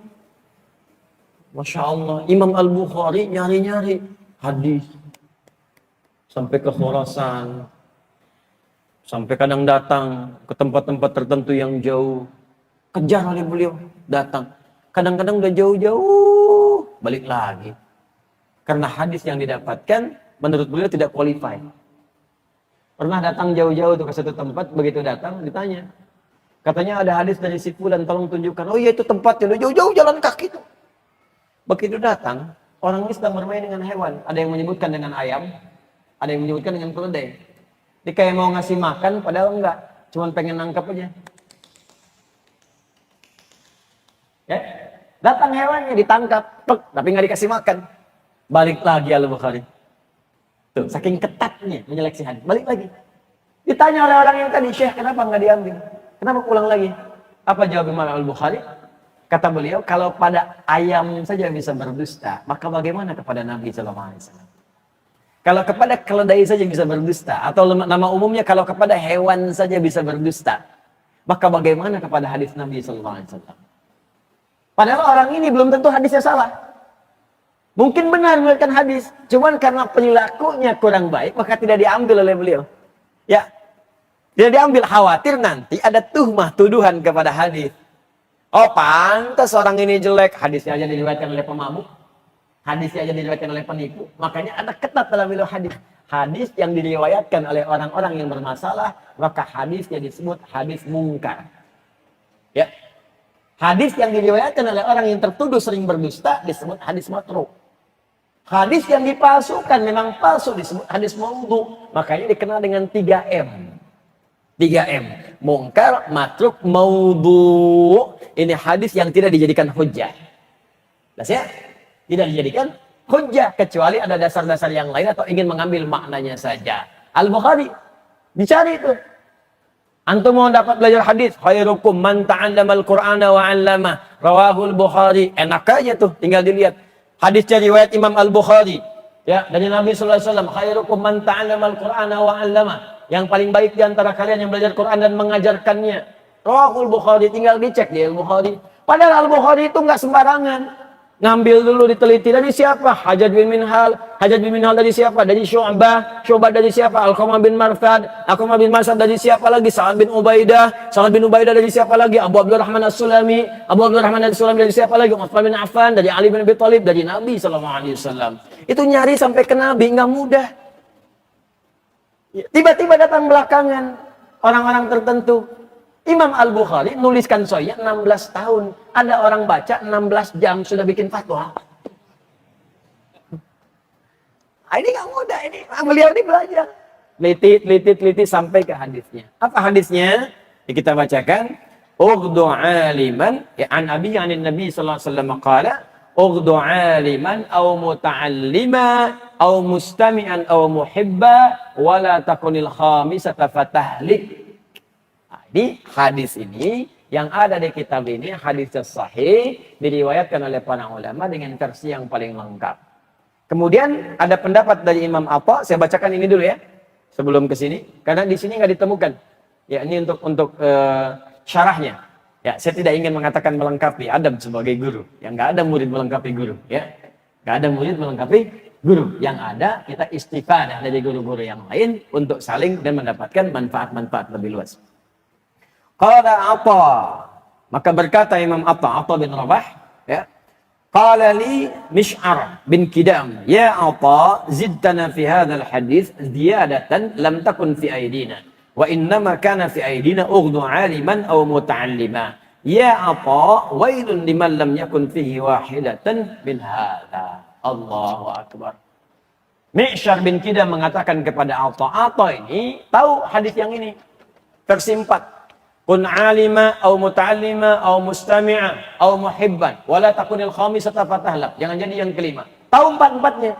Sedangkan yang lain taunya dua. Kun alima au muta'allima atau ughdu aliman au muta'allima. Maka Mish'ar bin Kidam berkata kepada Atha, ya Atha, dari dulu kami taunya cuma dua aja. Setelah ketemu kamu, kami tahu ada 4.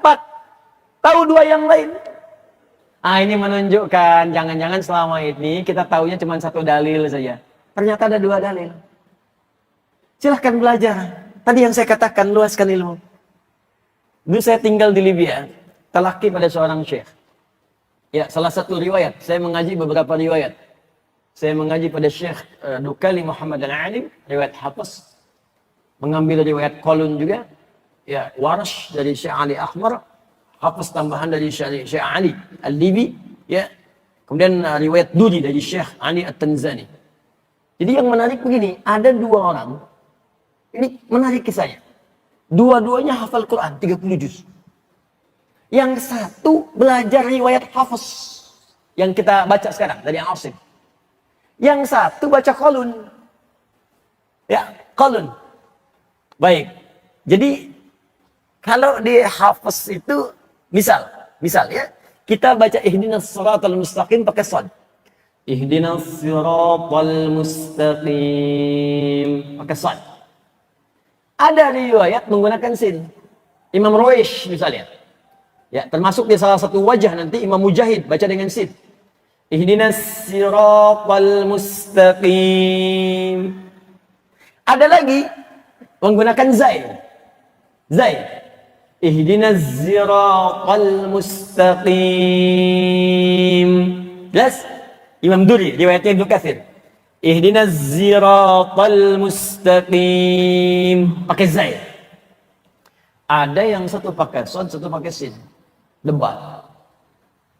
Anda mukhti la sahih bisad. Ihdinas siratal mustaqim. Kamu salah yang benar pakai shad. Ihdinas siratal mustaqim. Yang satu mengatakan anta mukhti alis sahih la sah bisin. Kamu yang benar-benar salah, yang paling benar pakai sin. Ihdinas siratal mustaqim. Padahal dua-duanya ngaji di guru yang sama. Ayo kita datang ke guru kita aja. Nastafti bisyekh. Kita minta fatwa ke syekh. Datang dua-duanya. Gurunya bijak sekali. Ketika datang bertanya, ya bunai, ikra. Anakku sayang kamu baca. Ihdinas siratal mustaqim. Pakai sad. Hasbuk. Ente ikra. Kau baca ya bunai. Baca nak. Ihdinas siratal mustaqim. Pakai sin. Apa kata gurunya? Masya Allah. Antuma mukhtian. Al-asah bizai. Kalian berdua salah, yang benar pakai zai. Ihdinas siratal mustaqim. Gurunya ingin mengajarkan boleh jadi kamu tahu satu atau dua, masih ada yang lain. Jadi kalau baru tahu satu, dua jangan saling menyalahkan. Boleh jadi menyesal di kemudian hari karena baru dapat tambahan ilmu kemudian. Sama ini, Mi'sar bin Kidam itu mengatakan, ya atau kalau saya nggak ketemu Anda, saya nggak dapat tambahan ini, taunya dua aja. Taunya bismillah sir aja ternyata bisa jahar. Taunya jahar aja ternyata bisa tidak dibaca sama sekali. Ya. Ada yang taunya jahar, yang nggak tahu sir. Saya tugas di Saudi, di Mekah. Ya, jadi penerima haji pertama tahun 2010. Datang jemaah pertama jemaah kita. Waktu Isya dulu tuh. Saya masih ingat tuh imamnya Syekh Sudes. Begitu sudah istaqimu, siap. Kan di situ Hambali mazhabnya siap. Bismillahirrahmanirrahim. Alhamdulillahi Rabbil Alamin. Itu komentar jemaah haji kita pertama. Iki imamnya Muhammadiyah ya. Muhammadiyah. Muhammadiyah, cabang Masjidil Haram, imamnya, pimpinannya Syekh Sudes. Ya. Nah, ini cukup menarik ya. Tapi jadi wawasan akhirnya. Makanya ini agak menarik deh. Kenapa saat di Mekah, isi padahal di situ nggak kunut kan? Semuanya. Kenapa nggak pada ribut? Kesini pulang jadi ribut lagi. Itu artinya kita bisa belajar tambah wawasan. Belajar lagi. Belajar. Nah, ini belajar. Ternyata dapat tambahan. Aduh, kalau saya nggak dapat dari kamu, katanya apa? Saya nggak bisa nambah ini. Akhirnya apa kata Mi'syar? Kalau sudah tahu yang 4 ini, satu audu aliman, jadi orang berilmu. Au muta'alliman, kalau belum berilmu belajar. Au mustami'an, atau minimal fokus mendengarkan. Au muhibban, kalau nggak bisa fokus, cintai orang yang belajar. Minimal 4 ini. Apa kata Mi'syar bin Kidam? Kalau kita nggak bisa dapat 1 dari 4 ini, maka keterlaluan. Celaka orang itu. Celaka. Sudah nggak berilmu, nggak mau belajar. Sudah nggak mau belajar, dengar pun nggak mau. Sudah nggak dengar, malah mencela juga. Ini yang paling celaka. Makanya ada komentarnya saya tuliskan juga di sini. Ya, saya catatkan.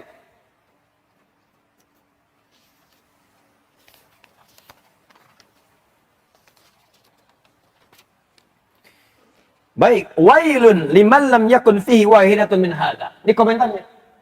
Celaka orang yang tak punya satu pun dari 4 yang disebutkan ini. Bahkan ada yang menafsirkan. Apa di antara 1 yang 4 ini? Antara tafsirannya adalah mu'adatul ulama. Ada yang memusuhi para ulama. Ada yang mencela orang yang belajar. Ada yang sinis kepada yang belajar. Ada yang menyoal orang-orang yang belajar. Nggak tanggung-tanggung majelis taklimnya, ya. Nggak tanggung-tanggung tempat belajarnya.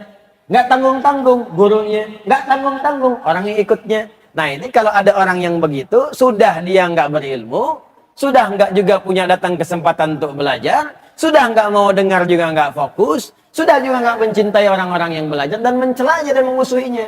Maka ini kata para ulama, wailun, celaka orang ini, fatahlik. Bencana bagi orang ini. Bencana. Maka pertanyaannya sekarang, kalau kita nggak mau masuk kepada yang celaka, nggak ingin masuk pada yang bencana, maka harus menjadi satu dari 4 ini. Siapa yang 4 bagian ini? Kita bacakan hadisnya dari kitab ini kembali. Ya, ini sebagai penutup. Ughdu aliman. Ayo jadi pionir Anda untuk jadi orang yang berpengetahuan. Update. Harus punya ilmu. Ya. Aplikasinya begini, aplikasinya. Mau tahajud, belajar dulu ilmunya. Jangan cuma abid, cuman kerjain aja, belajar. Update Pak, Bu, status kita. Ini sederhana ya, cuman dalam. Ughdu aliman, jadi orang berilmu. Bukan cuman abid, orang ibadah, tapi ibadah yang berilmu. Antum malam mau tahajud, biasanya kan cuman bangun malam tahajud, kan? 2 rakaat, witir 1, ada yang 11, ya, ada yang 23, silahkan. Tapi sebelum Anda kerjakan, kalau mau mengupgrade diri kita, pelajari dulu keutamaan tahajud apa. Dalilnya apa. Apa yang dikerjakan Nabi saat tahajud. Bacaan apa yang dibaca oleh Nabi. Doanya bagaimana. Tambahkan, tingkatkan. Jadi status kita naik saat sedang tahajud itu bukan hanya abid, orang yang ibadah, tapi alim. Orang yang berilmu dengan ibadahnya.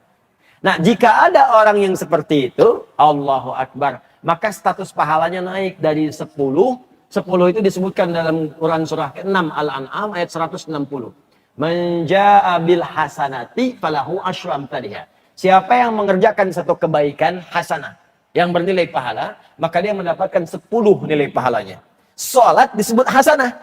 Di Quran surah ke-11 ayat 114. Ya, aqimis sholata tarafain nahar wa zulafan minal lail innal hasanati yudhibnas sayyi'at. Kata Allah, kerjakan sholat itu di 2 pertengahan siang. Sampai dengan menjelang malam, itu subuh sampai dengan isya. Sungguh, sholat itu perbuatan hasanat yang bisa menggugurkan segala keburukan-keburukan. Jadi kalau orang sholatnya baik, keburukannya hilang. Ini yang dimaksud sumber keburukan, fahsya dan mungkar. Ditafsirkan di Quran surah ke-29 ayat 45. Inna sholata tanha anil fahsya wal mungkar. Jadi perbuatan hasanah itu bisa menutup keburukan. Ini rumus juga. Kata Nabi, kalau engkau sedang banyak berbuat salah, kalau ingin tobat dari kesalahan, tutupi dengan kebaikan. Maka yang baik ini bisa menutup yang salah. Itu ada di Imam An-Nawawi menyebutkan di Al-Arba'in, nomor hadis ke-18. Masih ingat hadisnya? An Mu'adz bin Jabalin wa Jundub bin Junadah radhiyallahu ta'ala anhuma, anin Nabi sallallahu alaihi wasallam qala, ya qala Rasulullah sallallahu alaihi wasallam, ittaqillaha haitsu ma kunta wa atbi'il sayyi'atal hasanata tamhuha. Masih ingat? Mana pelajarannya? Al-Arba'in. Nomor hadis ke-18 dari 42 hadis. Nabi SAW bersabda, tingkatkan takwamu kepada Allah dimanapun kau berada. Jangan cuma di masjid, di kantor bertakwa, di rumah tangga bertakwa, di pasar bertakwa, di mall bertakwa. Takwa. Orang takwa nggak mencuri, orang takwa nggak korupsi. Makanya kalau orang takwa jadi pejabat, jangan takut. Orang Islam tuh kalau megang jabatan, pasti amanah. Kalau benar bertakwa, takwa. Nah, wa'at sayyi'atal hasanah tamhuha. Kalau engkau pernah berbuat salah, ingin dihilangkan kesalahan itu, berbuat jadi baik. Dulu pernah misalnya berbuat salah, kumpul-kumpul nggak jelas, pernah mabuk, pernah macam-macam, tinggalkan perbuatan itu, kerjakan yang baik. Kalau banyak mengerjakan yang baik, orang akan melupakan yang jeleknya. Ditutup oleh Allah. Paling menjadi hikmah itu. Lihat tuh orang itu, Masya Allah, jadi ahli masjid sekarang. Padahal dulu dia pemabuk. Padahal dia dulu pemalak, sekarang jadi orang baik. Jadi hikmah, jadi keburukannya bukan jadi kesalahan, jadi hikmah. Dan doanya pun doa-doa kebaikan. Semoga Allah muliakan orang itu. Semoga Allah kasih orang itu. Beda. Ya, beda dengan orang yang bertahan dengan keburukan. Doanya pun lain. Ya Allah, kalau bisa wafatin aja orang ini, ya Allah. Tuh, kan? Udah lain tuh. Jelas ya? Maka bagian yang ini, teman-teman sekalian, update. Ini prakteknya. Mau tahajud, belajar. Kalau sudah bisa belajar, pahalanya beda. Yang tadi 10, begitu selesai sholat 10, kecuali baca Quran. Kalau baca Quran setiap hurufnya. Hadisnya At-Tirmidzi. At-Tirmidzi. Nomor hadis 2010, 2015, 2020. Ya, Nabi menyampaikan dari kalimatnya, man qara'a harfan min kitabillahi falahu asyru hasanat. Siapa yang baca satu huruf saja dari kitab Allah, dia mendapatkan 10 kebaikan dari setiap hurufnya. Walam aqul alif lam mim harfun. Saya tidak katakan alif lam mim satu huruf. Walakin alifun harfun, lamun harfun, mimun harfun, walikulli harfin asyru hasanat. Tapi alif satu huruf, lam satu huruf, mim satu huruf. Setiap hurufnya 10 kebaikan. Jadi kalau baca alif, lam, mim, berapa huruf? Sesuai hitungan dapat 30. 30 jangan dihitung 1, 2, 3, 4, 5, terlalu sedikit. Di hadis Muslim, datang ke masjid saja baru datang belum ngapa-ngapain dengan niat ibadah dapat 25. Jarak 1 ke 2 500 tahun, 2 ke 3 500 tahun, 3 ke 4 500 tahun. 500 tahun. Wah, Anda kalau nggak baca Quran sehari hilang berapa abad tuh? Saya amalan yang cerdas untuk tutupin kesalahan, pakai rumus tadi, pakai rumusnya. Coba sehari berapa kali salah? Maaf sebentar. Yang nggak punya dosa boleh angkat tangan. Saya pakai kacamata biar jelas kelihatan. Boleh angkat tangan yang nggak punya dosa. Yang sedikit. Agak banyak. Tuh, saking banyaknya nggak bisa ngangkat kan? Jangan-jangan dosa yang banyak-banyak yang kita pikirkan umum dulu. Rinci satu-satu. Kalau mau tahu dosa kita, rinci satu-satu. Rinci satu-satu. Dosa mata, berapa kali melihat yang salah? Ayo lihat. Handphone tuh, sehari berapa kali lihat handphone? Gambar-gambar yang gak jelas. Istri orang yang dilihat-lihat. Istri ada di rumah, istri orang yang dilihat. Atau suami orang yang dilihat, ibu. Ya, hati-hati. Berapa kali yang dilihat itu ceramah ustadznya apa ustadznya? Ya. Coba dicek. Antum tuh berapa kali gambar-gambar muncul, iklan yang gak jelas dan sebagainya. Salah mata tuh. Mau lewat sini berapa kali lihat gambar-gambar, videotron dan sebagainya. Istighfar, cuman mata nggak berpaling. Astagfirullah, salah nih. Mata nggak belok-belok, ya. Telinga berapa kali dengar yang nggak jelas. Pikiran, pikiran. Kadang berpikir yang nggak baik-baik. Bahkan tentang guru, masih belajar udah mikir yang enggak. Di kapan Ustaz selesainya nih? Sarapan nggak kebagian nih. Semua muncul semua. Sampai ke tangan, sampai ke kaki. Dikalikan, ini baru sehari nih, dikalikan selama kita hidup sejak Bali. Berapa banyak dosa? Makanya ada rumus dari Nabi namanya sedekah jariyah. Sedekah itu kullu ma'rufin, semua kebaikan yang bisa dikerjakan. Cari pahala yang banyak, Pak. Modal dikit, tapi keuntungan banyak. Jadi orang cerdas. Cari amalan yang kayaknya sedikit, teman pahala banyak. Di antaranya apa? Baca Quran. Baca Quran itu bukan selesai dapat 10, setiap hurufnya 10. Amalan lain pada umumnya, amalan fisik tuh 10. Sholat 10, selesai dapat 10. Amalan harta paling minimal 700, infak 700. Dalilnya Al-Baqarah ayat 261. Ya mathalul ladzina yunfiquna amwalahum fi sabilillah kamathali habbatin ambatat sab'a sanabil fi kulli sumbulatin mi'atu habbah. Kebiasaan orang infak paling minimal seperti menanam satu benih, tumbuh jadi 7, kalikan 100. 700 paling minimal infak, ibadah harta. Tapi baca Quran setiap hurufnya 10. Jadi kalau hari ini dosa mata punya misalnya 50 kali dosa. 50 kali lihat, 50 kali dosa. Masya Allah, baca Quran. Tapi jangan disengaja. Ya, ketutup tuh. Alhamdulillah, tapi jangan niatkan begitu juga bacanya. Hari ini saya kayaknya baca dapat 9 kesalahan ya Allah. 9. Nun. Alhamdulillah, masih ada untung 1. Nah itu udah nggak ada orang baca Quran begitu. Baca Quran itu pasti banyak. Dan yang baik menutup yang buruk. Jadi setiap membiasakan yang baik, pahala dapat, keburukan juga hilang. Naikkan update. Alim. Ya, alim. Kalau Anda kemudian belum mampu jadi orang alim, maka belajar supaya alim. Banyak yang alim semua nih, Anda ketinggalan, harus nyusul. Jangan jadi ustadz dulu. Nanti setelah ilmu terkumpul, baru alim mengajar, muallim. Yang penting itu update belajar dulu. Orang lain sudah sampai pada ilmunya, kita belajar. Hadiri majlis-majlis Ustaz. Kalau bisa begini bikin target Pak Bu, supaya tidak acak-acakan, teratur kita belajarnya. Atau antum bikin program dulu. Saya sebulan ini pengen memantapkan fikih sholat dulu. Maka cari majlis ilmu mengajarkan fikih sholat yang benar. Supaya terupdate kita. Saya pengen belajar tentang zakat, cari yang tentang zakat. Saya mau belajar adab, cari. Rumuskan, majlisnya mana saja. Kumpulkan, pelajari. Update diri kita. Nah, belajar dengan sungguh-sungguh. Kalau Anda kemudian bisa dengan serius, makanya pakai tak, menunjukkan kesungguhan. Pakai tasdid syiddah di akhir, menunjukkan motivasi yang lebih, 2 kali lipat. Ya, makanya tidak menggunakan darisan. Pertemuan lalu saya katakan, kun ughdu aliman au muta'allima. Kalau Anda belum berilmu, maka belajar, kata Nabi. Cara belajarnya sungguh-sungguh, serius. Jangan cuma datang, dengar, hilang, lupa, pergi. Tidak, simak baik-baik.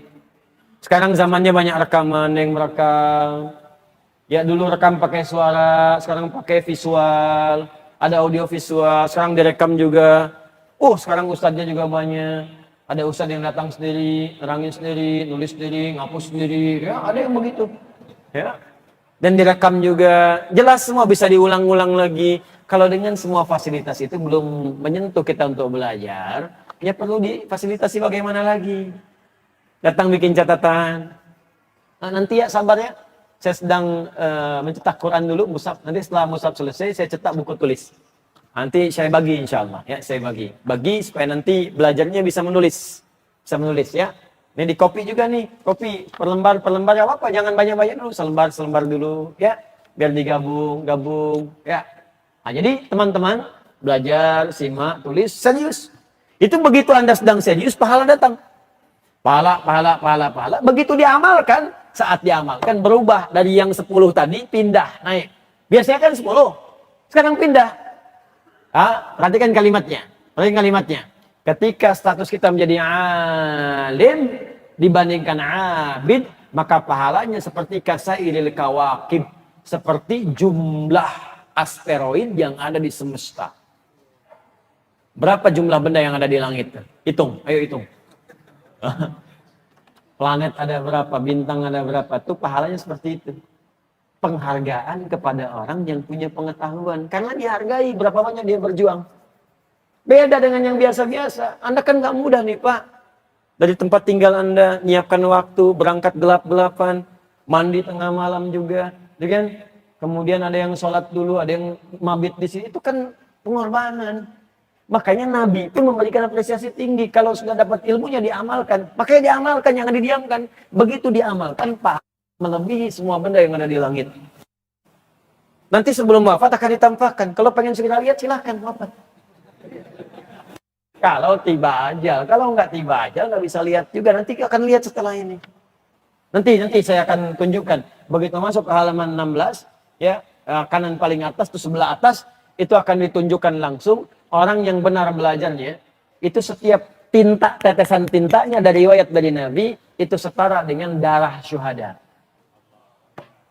Orang yang berjuang di jalan Allah. Nanti saya tunjukkan ayatnya apa, hadisnya apa. Nanti kita akan lihat. Ya, kita akan lihat nanti. Ya, pena orang yang menuliskan dengan berjuang dan berniat ingin mengamalkan, tafaqquh fiddin, berniat ingin mengamalkan, itu setiap tetesan penanya itu senilai dengan darah syuhada yang tumpah ketika berjihad fisabilillah. Mana penanya?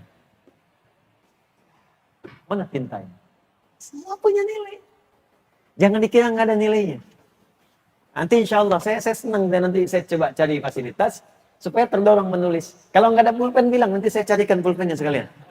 Ya kalau dengan semua itu saya berikan juga Anda belum semangat, ya tunjukkan pada saya dengan cara apa lagi mesti semangat. Ya supaya saya hisabnya ringan di hadapan Allah. Jadi saya katakan, ya Allah, saya sudah berusaha semaksimal mungkin. Saya sudah datang sendiri, saya sudah ngajar, nulis sendiri, ngapus sendiri, rekam juga, saya bagikan buku, saya bagikan pulpen. Ya cuman orangnya nggak mau begitu, ya Allah.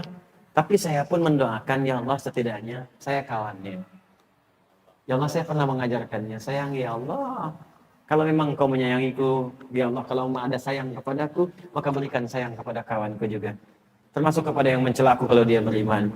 Ya, termasuk kepada yang menuduhku kalau dia beriman. Ya Allah, dia temanku, dia sahabatku. Mohon ya Allah ampuni dosa-dosanya. Saya memaafkannya. Dan hidup kita ringan. Untuk apa cari musuh? Ya, untuk apa cari musuh? Insya Allah saya maafkan orang-orang yang pernah menuduh, mencela, mentahdzib. Saya maafkan insya Allah. Ya, saya menganggap mungkin belum kenal, belum tahu, ya, belum memahami. Jadi saya menganggap seperti itu. Termasuk ada mungkin yang berbuat jahat, berbuat salah, ada yang ngambil, ada yang zalim, ada yang ini itu. Saya maafkan. Cuma memang teman-teman juga bertobat. Kalau nggak bertobat, urusan Anda repot. Kalau dia maaf tuh begini, urusan maaf tuh, kalau saya maafkan, hati saya lapang. Jadi saya nggak mikirin lagi. Cuman kalau Anda belum minta maaf atau belum bertobat, Anda tetap akan gelisah. Akan begitu juga. Ada yang sampai sekarang jadi kesalahan, kasihan saya hidupnya. Kasihan, karena saya ini manusia, pasti salah. Kalau mau dicari, pasti ketemu.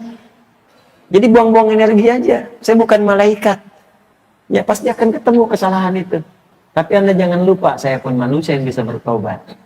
Jadi kalau saya bertobat dari kesalahan dan Anda tetap mencari kesalahan, Anda yang banyak salahnya. Nah, itu kaidah itu dipakai ya supaya nggak berat beban saat menghadap kepada Allah. Kalau nggak mampu belajar, belum ada kesempatan, maka jadi yang ketiga, mustami'ah. Nah, kenapa kalimatnya tidak menggunakan sami'? Sami'an. Sami'na wa ata'na. Kenapa menggunakan mustami'ah? Apa beda antara sami dengan mustami'? Kenapa peserta pengajian disebut mustami'? Para mustami' sekalian bukan sami'. Tapi ketika kita mengerjakan perintah Allah, kalimatnya menggunakan sami'ah. Sami'na wa ata'na. Apa beda keduanya? Nanti kita bahas itu di pertemuan selanjutnya. Ya. Baik, nanti kita bahas di pertemuan selanjutnya. Kita cukupkan dulu sampai di sini, teman-teman sekalian. Tapi mungkin ini, saya mohon maaf ini kepada pengurus Al-Azhar, ada penyesuaian ini untuk jadwal berikutnya. Saya khawatir mungkin ini menjadi kajian terakhir di tahun ini saya di sini. Ya, karena kita akan mulai lagi tahun depan. Tahun ini kita selesai. Kan sekarang akhir tahun kan? Ya, yang Desember. Nanti tahun depan mulai lagi Ustaz ya. Bulan depan. Insya Allah bulan depan kita mulai. Waktunya nanti kita, insya Allah saya usahakan tetap di waktu yang sama. Ahad pertama subuh. Tapi saya ingin ada yang baru. Nanti yang belum ada ini minimal 1 lembar lah. Dikopikan Ustaz ya. Tolong dibantu nanti, atau saya nanti minta staf saya juga bantu kopi supaya saat masuk nih di pintu-pintu udah dapat nih ya. Bisa tinggal buka halaman 15, buka yang tulisannya begini tuh 15 ya. Ya buka yang paragraf sekian, aman sekian. Jadi kita sambil belajar begini pegang bukunya, pegang kopiannya ya.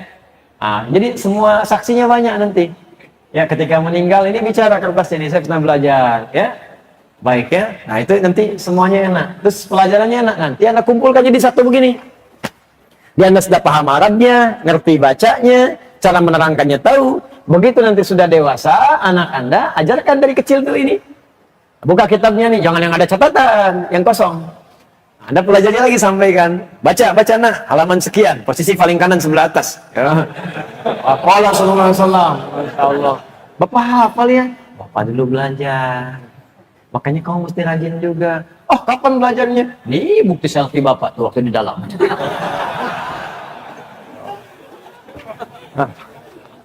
Udah ya, ini yang kita pelajari hari ini. Saya izin menyampaikan pengumuman. Catatnya tanggalnya, saya tidak bosan mengingatkan. Tanggal 15 Desember.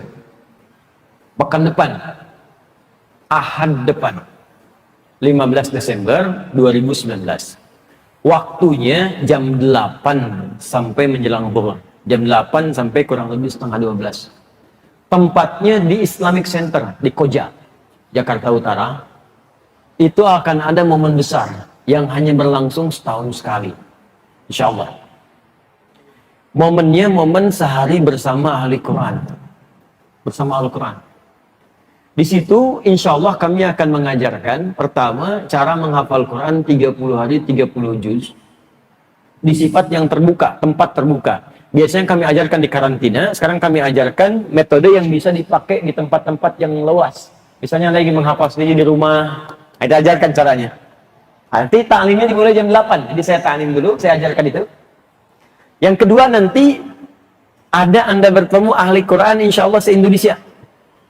Ya, nanti yang hafal Quran yang ikut karantina, hafal Quran 15 hari, ada yang anak kecil tuh. Ya, hafal Quran 20 hari, 28 hari, ada yang 7 hari. Ya, nanti kita akan simulasikan mereka. Gimana cara mereka belajar? Keluarganya siapa? Ada takrim, ya, wisuda nanti untuk mereka, dipakaikan mahkota di kepalanya, mahkota-mahkotaan. Ya. Nanti ada yang memakaikan kepada kedua orang tuanya, kalau anak pakaikan kedua orang tuanya. Nanti ada yang istri, seorang perempuan bu, Masya Allah hafal Quran 78 hari.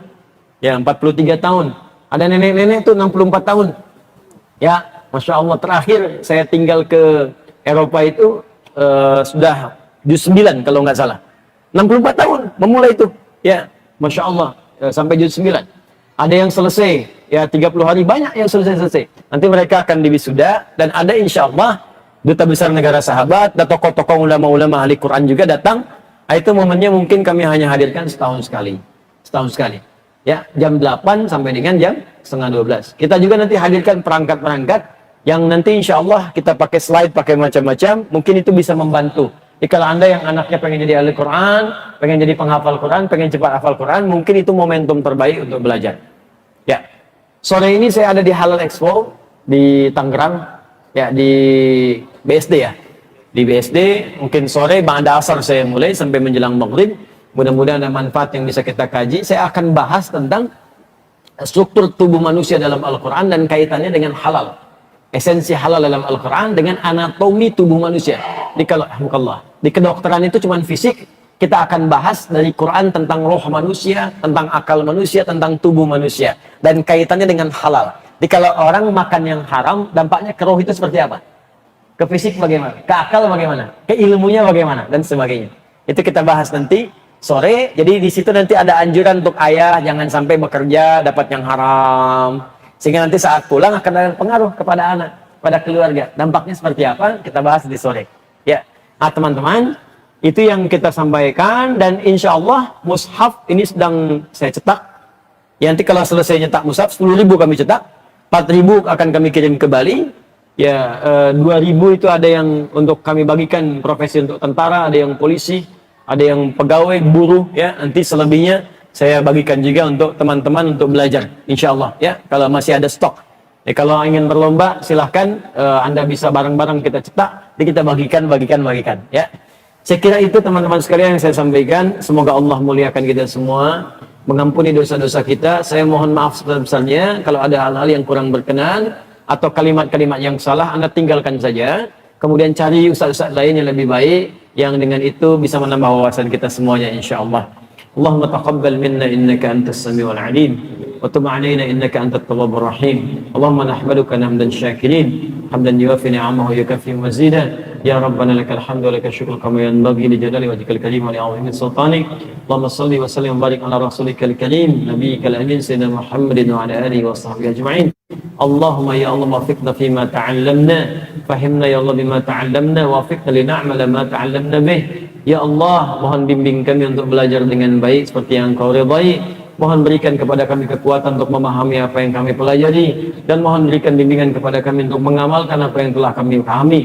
Allahumma ya Allah ij'alna min ahlil Qur'an waj'alil Qur'ana sahiban lana fid dunya wa syafi'an lana fil akhirati ya rabbal alamin. Ya Allah, jadikan kami termasuk ahli Al-Qur'an, jadikan Al-Qur'an sebagai teman kami di dunia, syafaat bagi kami di akhirat. Allahumma rabbana atina fid dunya hasanah wa fil akhirati hasanah wa qina adzaban nar.